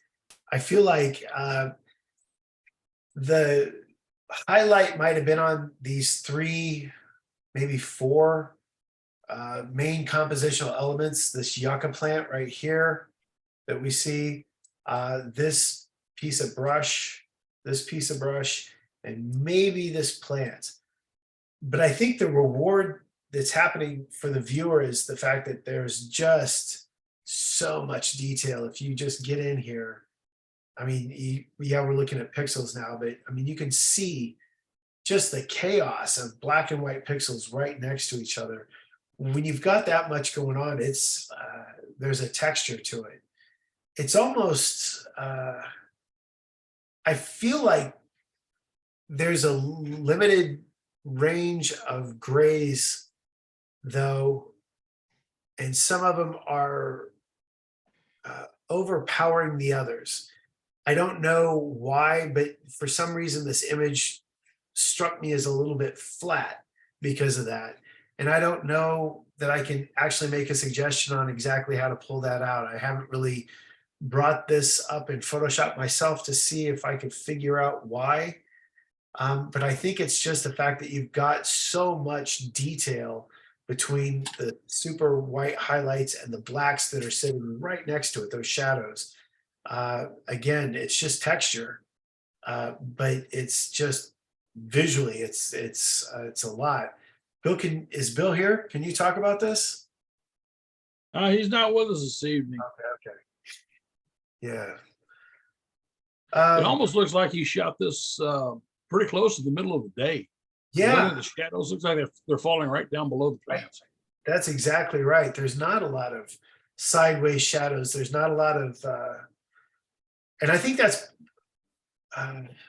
dare I say, part of the problem. I kind of hate to call it a problem. I don't know that it's a problem, but I think that's part of why this is falling flat for me. If there were some sideways shadows, if there were some highlights, that more movement from left to right than up and down with light, maybe we could start to see clumps, especially when I look down in here, right? This just looks like visual overload. You don't even see the texture of, even if you have a bush with a lot of leaves on it, there's usually a clump and then another clump and another clump. You don't get any of that. It's just looks like a lot of jagged visual chaos. This one was really kind of hard for me to read. I really was wondering, and I really wish he was here, why he focused in on this. I'm willing to bet that there were probably some really interesting things that had to do with color. You know, the difference between the browns and the greens of the yucca plant. You've got these whatever cactus that is in the background back over here. And you know, I lived in Colorado for a while, and this looked just like a lot of the terrain in Colorado, which was very beautiful. But that's one of the, you know, there's always a plus and a minus with anything. That's one of the bad things about black and white photography is sometimes you take the color out, and that color was what was informing us to, you know, what it is that we were looking at visually or what attracted to us. Sometimes we see a color palette. We see, you know, gentle browns. We see the grass is kind of brown. Pardon me. We see the clay dirt sometimes is reddish brown. We see darker browns maybe in the stalks or the roots of the trees or the bush that's coming up out of the ground. Then we start to see the greens. Yucca, this yucca is a different green than this in the background. So we start to see color palettes and we think, okay, I'm going to take that picture. And sometimes we convert that to black and white and it just, the translation gets lost. And I'm wondering if that's not maybe what happened. I'm really curious as to, I mean, other than looking at this from the fact that the yucca plant is, you know, weighted down to the right, which is great, rule of thirds. We've got these other two things that are, like I said, these two pieces of wood here that are jutting up out of the ground. I'm guessing that that's where the focus was, but I really wished he were here to talk more about why he took that photograph from that angle.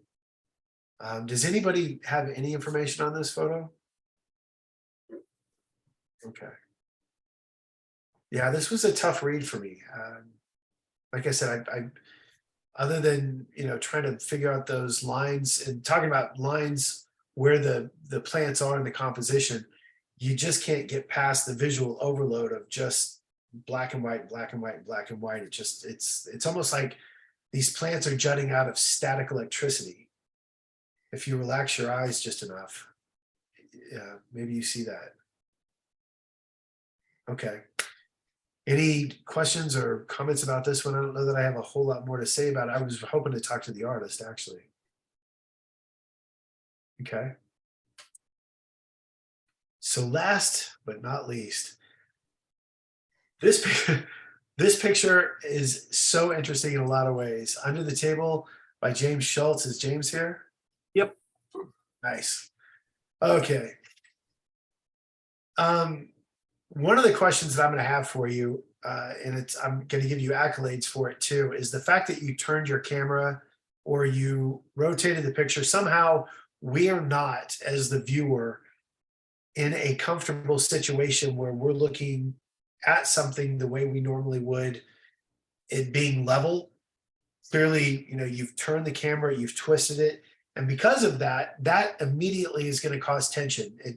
You know, we're looking at the ground as if we're passing out and falling over, you know, like this is what you see on the way to the ground when you trip over a banana peel, right? Because of that, all of the lines and the shadows, the way that the composition comes together, specifically with the lines of the chair, they're all diagonal. It's beautiful. You know, all these lines are going in the same direction. They seem even, they seem parallel for the most part.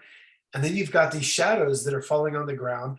And then you've got, in contrast to it, the lines in the brick, which tell you that you're not level, you're not even. You know, and this is once you figure out kind of what you're looking at. I think it was a brilliant idea to twist this just enough to create tension in the viewer. And it does create tension for me. It's wonky, it's a little uncomfortable, and that's definitely working to your benefit here. Even the shadows, these circular shadows off in the upper right-hand side, specifically the ones over here, it's like you can see the table, but you can see parts of the chair reflecting onto the shadow. It's really interesting to start to piecemeal this together. The only thing I thought about when I really looked at this is if I were going to try to present a view that nobody else would really be able to figure out, at what point can I start to focus in on the composition to remove all of the things that people could use to figure out what they're looking at? When I zoom in like this, I don't necessarily, I can see the bottom of the chair up here in the upper left-hand corner, but I don't necessarily have it immediately figured out the way I do when you zoom out a little bit and you start to see that the chair legs and the table. I don't necessarily know that zooming in is the most effective way to present this photograph. There is a lot of more negative space down over here on the lower left-hand side, but that allows the viewer to figure out what it is that they're looking at. If we go back to the very first photograph that I was talking about with the reeds sticking up out of the water, and I said, you know, maybe you want to isolate the top part of this and remove the bottom part of that photograph, which informed the viewer that, oh, we're looking at water. This lower left-hand side really kind of informs us, oh, we're looking at chairs and we're looking underneath the table. Of course, your title does that too, right, under the table. I don't necessarily know that I have an opinion one way or the other, but I think you have an interesting eye in the fact that you caught the way these shadows were falling and the lines that were all kind of working together under the table. And again, I think it was a brilliant idea to twist your camera. Traditionally speaking, I would say there's not really a lot you could talk about with zones in your gray areas. It does seem like some information might have gotten lost in the shadows. Maybe a little information got lost in the highlights as you were bumping up the contrast. In this case, though, I think it's to the benefit of the image. I think the more texture information that you present to the viewer in this particular photograph, the more it's going to take away from the abstraction that I think you're trying to achieve. So in this case, less is more. Can you talk about what you were looking at and what inspired you to take this photograph? Actually, I got about 6 versions of this where I just kept playing and pushing the contrast on it to where I finally ended up with the darkest version of it. Okay. When on the lighter versions, you see more of the tones in the actual chair itself. Yeah. But then it starts to me, it started to lose that abstract feel to it. It started to become more a realistic image.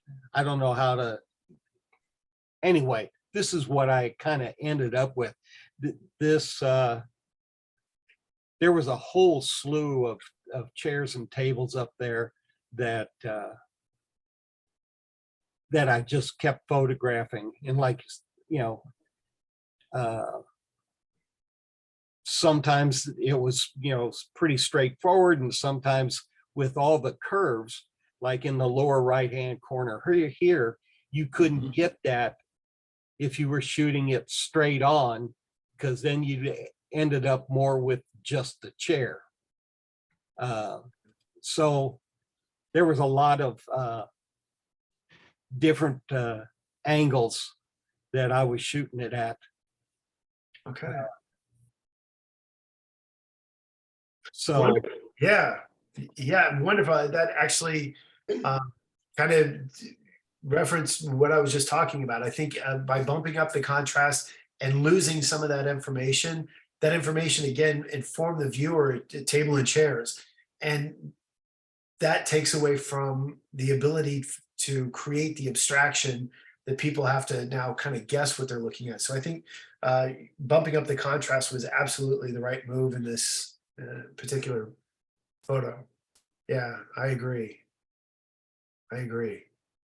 Very strong photograph. Very strong in a lot of ways, especially this dark spot. I mean, this entire dark spot over here on the left-hand side, because it's circular. there's so many other squares and rectangles, but then there's the tiny circles in the mesh. So yeah, there's just a lot of interesting lines. You've got a good eye for catching on to that. Excellent. Excellent. Hey, That's James, Yeah.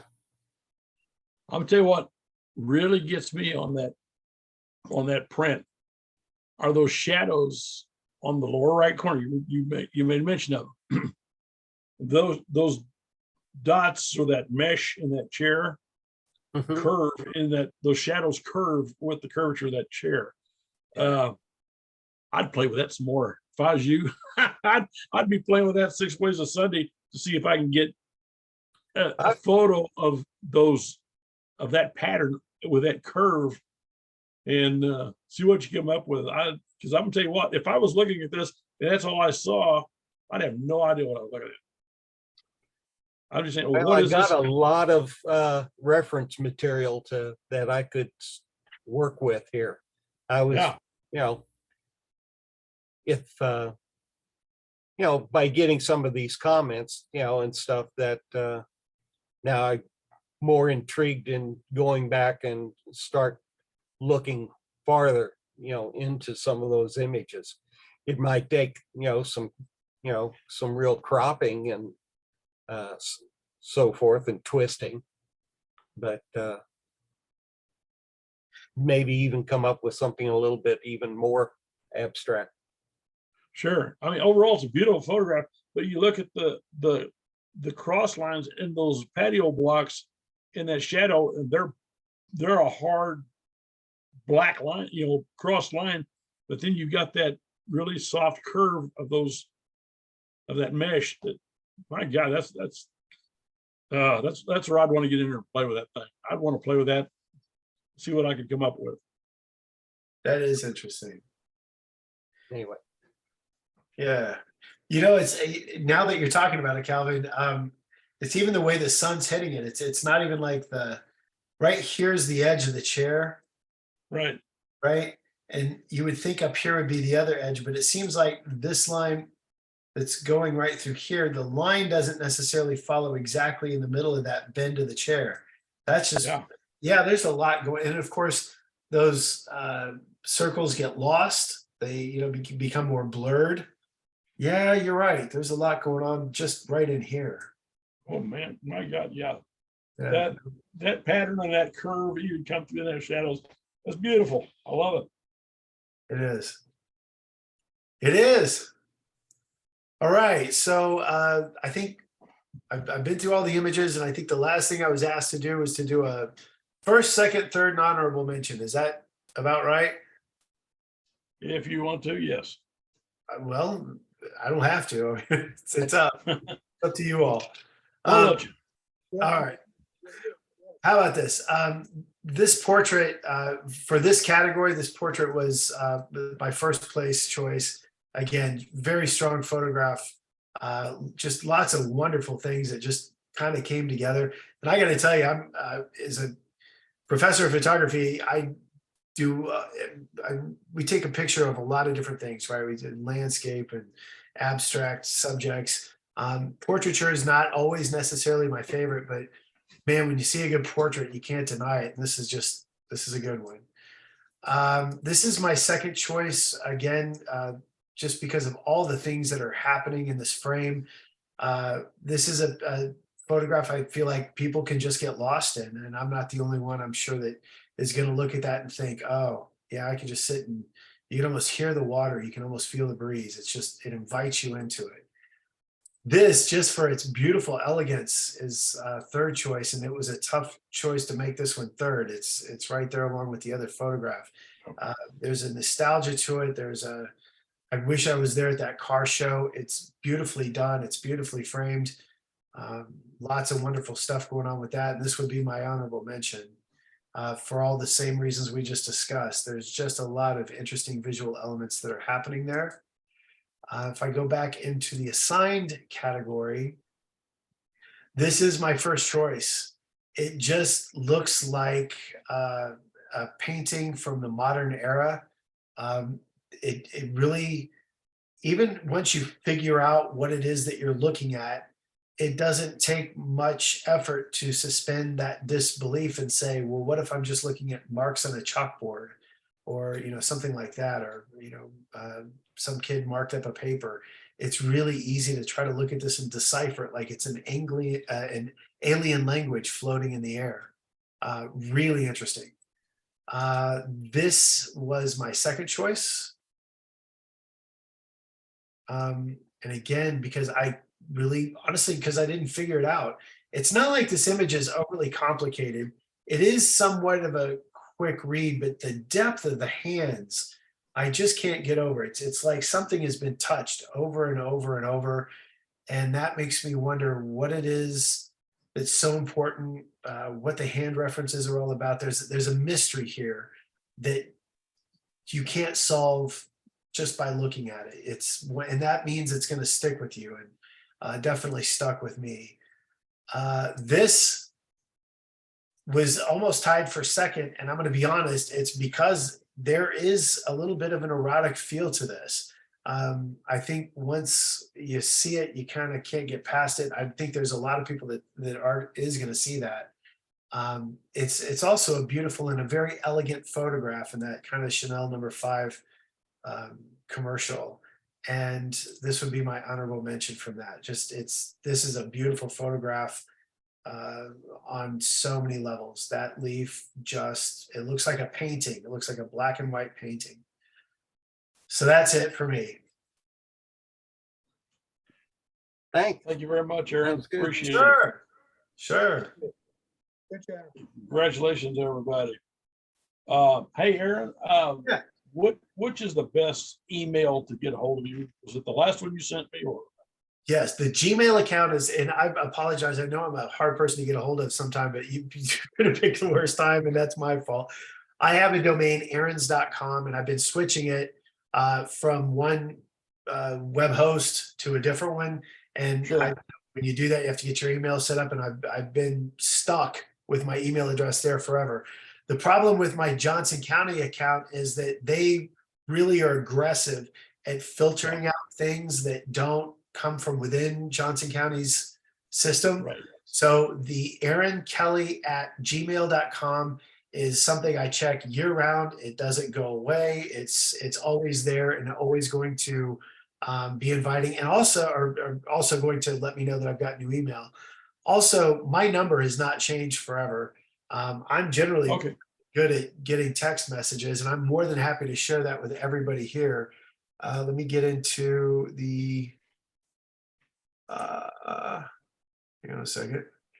Was there a chat window a second ago?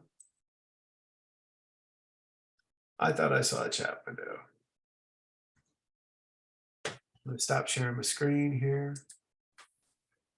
Down at the bottom. There we go. There we go. Now I had to stop sharing my window to get to the right menu down at the bottom. Here we go. So my number is Aaron Smith 6. I'm 816-800-2144. Feel free, everybody, write that down. Okay. Yeah. And feel free to contact me. Sure. I've actually, because of things like this, I've done all kinds of reviews for people, and all over town. Craig McCord contacted me a couple of years ago and asked me to review some photos for a book. And bigger, it's funny. Sometimes you just need another pair of eyes looking at something. He's known for these, very crisp landscapes, typically in the mountains. But the one thing about his photography, there's never, ever a reference to human nature, humankind in any of his work. And bigger than life, I found a truck in a valley. I just happened to look down. I'm like, this is the only photograph that has a truck in it. And he said, what? So I'm happy to look at stuff. If anybody's got something that they're trying to do, that you want to make a book, you want to put stuff in a show, you just need another pair of eyes, let me know. I'm always around for that. Sure. I've got a You print got that I that? want You to could repeat your phone number again? Sure. It's 816-800-2144. 2144. 2144. Yeah, I put it up in the chat there for everybody.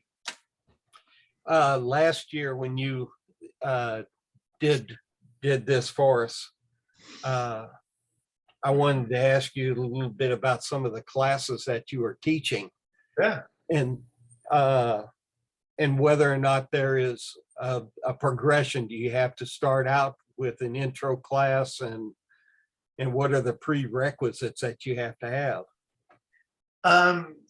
Here's the thing is, if you'd asked me last year, I would have given you a different answer than I'm going to now.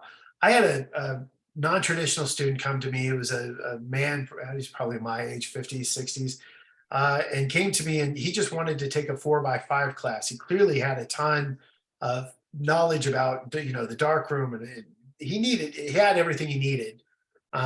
And normally it's not a big deal. I just go to one of the chairs and say, hey, I need a prerequisite override so that this person can take this class.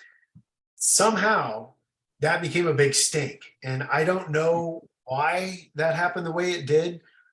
There is a progression, but it typically doesn't have to be followed if people come in and they've got the skill set. The current chair, though, this is how this works, right? We had a chair for a long time that said, yeah, sure, I'll give you that override. And now they're transitioning. I've got 2 co-chairs that are working together. The old chair is leaving, the new chair is coming in. So the new chair is making those decisions, and she's not flexible on a lot of that. So I can ask her again. I'm happy to ask her on anybody's behalf, because in all honesty, it allows me to keep coming to her and saying, hey, come on, there are people here that have skills. They don't need to take, foundations in photography if they've been shooting and they're part of a camera club, and they, so if you want to take any of the classes, my recommendation is you can go to Johnson County Community College's webpage. How about this? Let me just bring up jccc.edu, and I'm going to share my screen real quick. All right, so if you go into menu, you can go into catalog, which will be one view where you can just browse all of the photographs, or you can do credit class schedule, one of the two. But you start looking through here, and I think you can type in photography, fine arts. So there's history of photography 100. This is just the basics. Photo 200 is really the first hands-on class. You walk in, it's half digital, half dark room. Photography 201 is really the 4x5 camera. That's second level stuff, but you are shooting with a 4x5 camera. You're making 4x5 negatives. Photography 202, we're really not doing quite as much, but it's also a digital class. Studio photography is purely a digital class. This isn't even all the photography classes, to be perfectly honest. So you could kind of hunt and peck around to see what photography class best suits you. And if you have questions at any given time, feel free to write to me.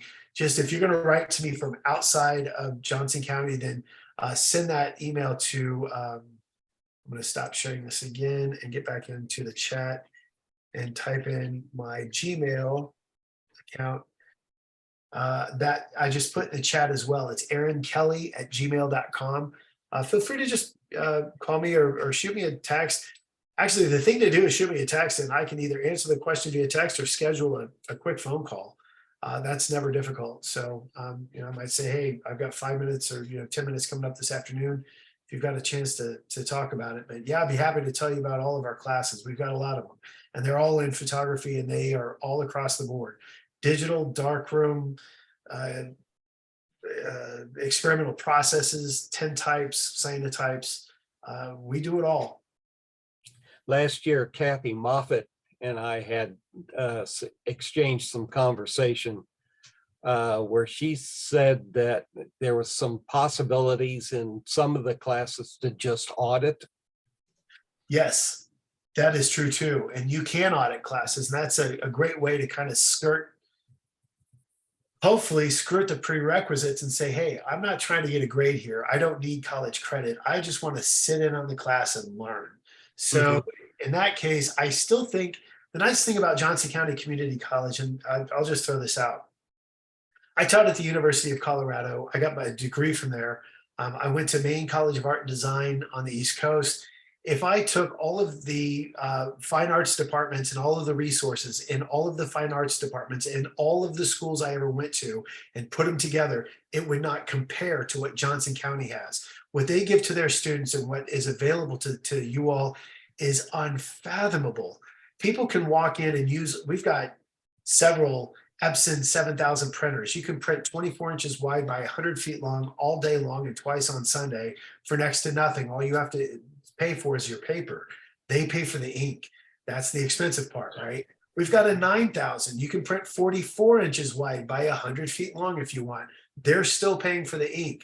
You can check out lighting equipment, soft boxes, strobes, cameras, all kinds of stuff, that just resources just available to students. It's unbelievable. So even for the cost of a college class, it pays for itself. We've got a whole community of non-traditional students that actually have, it's kind of like a meetup, because what they do is they use the lab hours and they come in and they sit next to each other. They bring in their coffee. We've got 27-inch iMacs, just one after another. They sit down next to each other. They talk about the artwork. They look at each other's screens. They help each other do stuff. They print stuff out. It's just fantastic to see that community of people.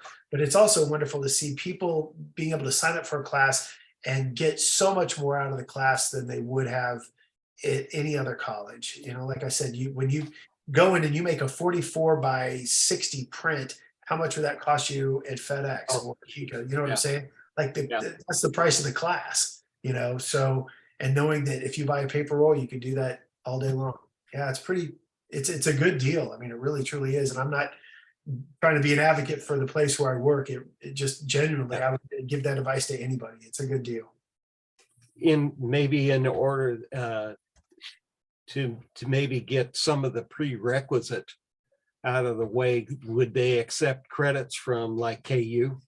Yes. Yeah. In fact, we've had to change our curriculum for our foundations class to match KU's, because our students were going there and KU was saying, well, we'll give you a general education credit, but you're not going to get a photo credit. You're going to have to retake the photo basics class. That wasn't going to work. That wasn't going to fly. So we had to change our curriculum for that. So if you've got a KU credit, I'm willing to bet it'll translate or transfer 1-to-1, you know. Okay. Yeah. If not, like I said, if you run into any problems, contact me. Like I said, I'm happy to, you know, kind of advocate on your behalf and say, hey, I know this person, they're in a club, you know, they've got these experiences, please overwrite this. We have a prerequisite override system. I don't know why the current chair is not willing to use it. Like it's there to be used for specific circumstances. And this is one, right? If you've got the experience, you shouldn't have to take this class to get to prove that you have the experience that you can already prove that you have. So yeah, just let me know. Like I said, and the best way to get a hold of me is my phone number and or that Gmail account. Okay. Yeah. Thanks, Aaron. Appreciate it. Sure. Hey, you bet. Anytime. Thank you, sir. Appreciate it. Hey, you bet. Glad to be here. Would you be, Aaron, would you be willing to look at one more picture? I'm new here, but I maybe could share something. Can you share it? Yeah, maybe can you open this link? It's like a Lightroom link. We'll see if that works.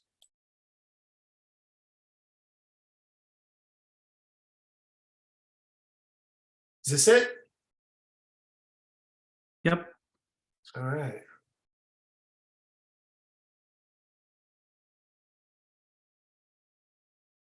This is, okay, so first impressions are geometric shapes, line and geometric shapes. It's an interesting shot that you've got the corner of this building, but you're shooting it at what we would describe as a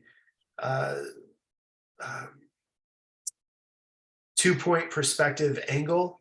So single point perspective, you're looking directly at something. A second point perspective, you're kind of shooting at an angle. And because of that, you've got all of this negative space up here in the upper left-hand corner, which is fantastic because in the lower right-hand corner, there's just all this geometric kind of chaos going on. It's not chaos, it's very well organized, with the exception of this line that's shooting right through here. And that line does not I know there are a lot of people that would be like, oh, take that out, get that out of there. I don't necessarily know that that power line bothers me because it's the only thing that seems organic. Everything else is so well constructed. You've got the bricks on the far right-hand side laid out perfectly. I mean, it just, this is a tribute to the masonry of whoever made this building, right? The bricks are laid out beautifully. You know, we've got this triangle down here in the bottom that kind of matches all of these triangles that are in the kind of what window, they're not really windows, they're some type of lighting Yeah, they're like a panel. panel. That was yeah. kind of what drew me to photographing that. I kind of wish I could have gotten it at a time with better light to get more contrast on those, but yeah, it's kind of what drew me in the first place. Yeah, there's just a lot of really a lot of line going on. But yeah, you know what? How about this? I would almost disagree. I think you probably got it at a good point. I was that a cloudy day. Yeah. Yep. Yeah. I really think if you had gotten too much contrast, it might have been overload. You know, when you get to the tops of these, where the highlights become super white and the shadows become super black. I don't know. I kind of like the muted tones that I'm seeing here. I don't know. I don't have any way to compare it to anything else. But interesting that this whole composition is leading from, you know, the lower left to the upper right. Is that what you saw in your camera that you were looking at? Actually, that's across the street, so that's actually a pretty heavy crop. I'm not sure if like you can see, I'm not sure what settings you have there in that window, but yeah, so I'm at like street level and that's kind of the top section of the thing. So like I didn't think there was anything super interesting from like the original perspective. So I was pretty happy with the fact that I was able to get what I think is at least something interesting out of a crop. So Yeah. You know, if you were going for pure abstraction, how about this? Here's another way that you might think about even cropping and or refocusing the way that you see the entire screen here. Let me see if I can do this. I'm just going to take a snapshot of this. I'm going to bring it up in preview real quick. And if let me see if I can zoom in. So good. It's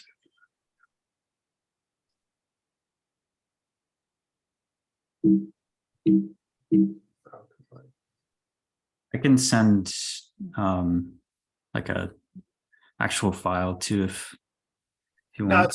it's okay. It's okay. I'm trying to look at this file here, and it's not going to let me do much. Okay. Really, what I was hoping to do is it's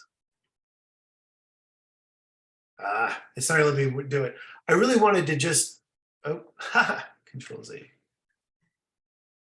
I really was just looking to crop into here, somewhere in this area, just to look and see. Is there a crop tool? Nah.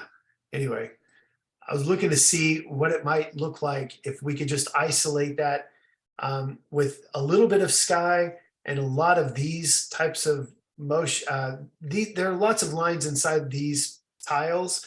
There's a lot of other geometric elements inside of these window panels. And then you've got all these lines over here to the right. What happens when you do get rid of this wire at the bottom that's very organic and start looking just at the geometric shapes that are crossing your frame diagonally?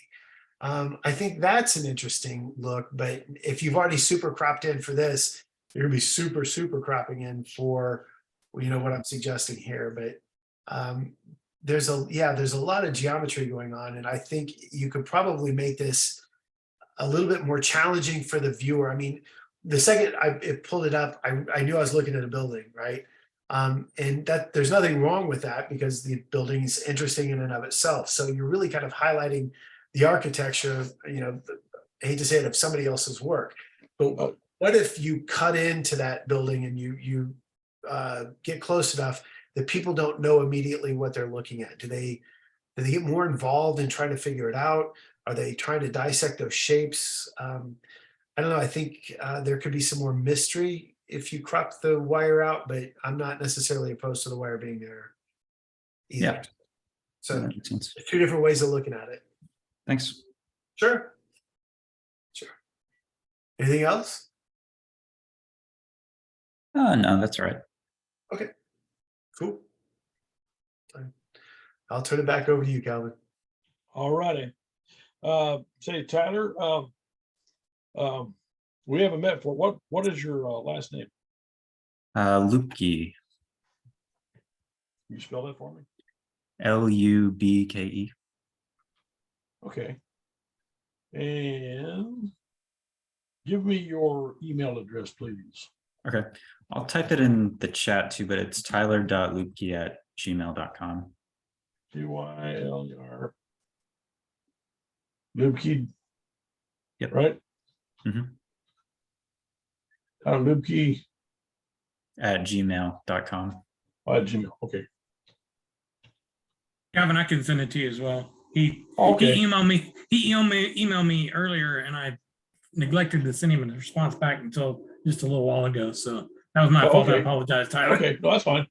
Yeah, yeah, Tyler, if you're interested in getting in with us, we'd be glad to have you. Because I'd like to send you some stuff on the camera club itself, so you can kind of get a look at us. This late in the year, we got one more meeting this year, which is next month, and that's the end of our season here until next September. So I mean, if you wanted to submit something for next month, well, let's do that. We're not going to worry about dues this late in the year, but we'd be happy to have you come in here and throw your work in with the rest of us. Next month we're going to be shooting locomotives, and I don't know if you're familiar with Todd Feedback. He's a freelance photographer, videographer for several news outlets. I know he's worked for the Kansas City Star in the past. I know he's worked for KCPT. Todd's a really good guy. He's a lot of fun to work with, about like Aaron. I mean, he's got a wide, a wide palette, if you would, as far as when it comes to photography. Todd's a lot of fun too, and we always enjoy his comments. But yeah, if you're interested in that, coming in here next month and submitting something, we'd be happy to have you. Yeah, that'd be good. I like Okay. seeing everyone else's work tonight. It was cool. Yeah. So anyway, I want to send you some stuff on the club itself, so you can look at us and you kind of see what we're all about. We do have our own website. I don't know. Yeah, have you shared any of that with him, Travis? He found me via the website, so I think he's looked at Okay. that. Okay, so he's a little familiar with that. And then, yeah, we do have a web link for uploading images, and then we have the one we use here for the Zoom meetings. But yeah, I mean, this whole thing is all about how we get in here and have a little fun and learn from one another. That's the one thing. It's like what Aaron was doing, and we're all discussing the images back and forth, sharing our comments. That's where we learn. Good, bad, or ugly. That's how we learn from one another, and that's the part about this club I really enjoy.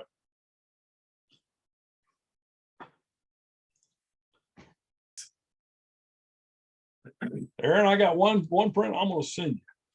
Okay. Just off the cuff, I'll send it to you.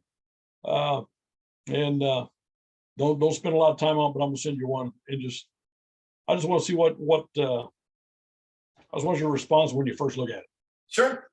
Be happy to give it to you. It goes for everybody. If you got something you want me to look at, like I said, more than happy to do it. Obviously I love what I do. I look at a lot of photographs. It's wonderful. Love my job. Yeah, I would have used it this evening, but it falls outside of the 5-year limit. I think it's about 6 or 7 years old. So I can't technically, I cannot use it. Okay. So I didn't submit anything. Fair enough. But it's I think it's an interesting shot, but we'll see. See what you think. All right. Sounds good. Send it away. All righty. Well, folks, that's about all I have. I'm gonna declare it bedtime here in just a few minutes. I might have one more beer before I go to bed. Don't know. I've been sitting there drinking Founders Porter's beer this evening. Good stuff. I love them. Nice.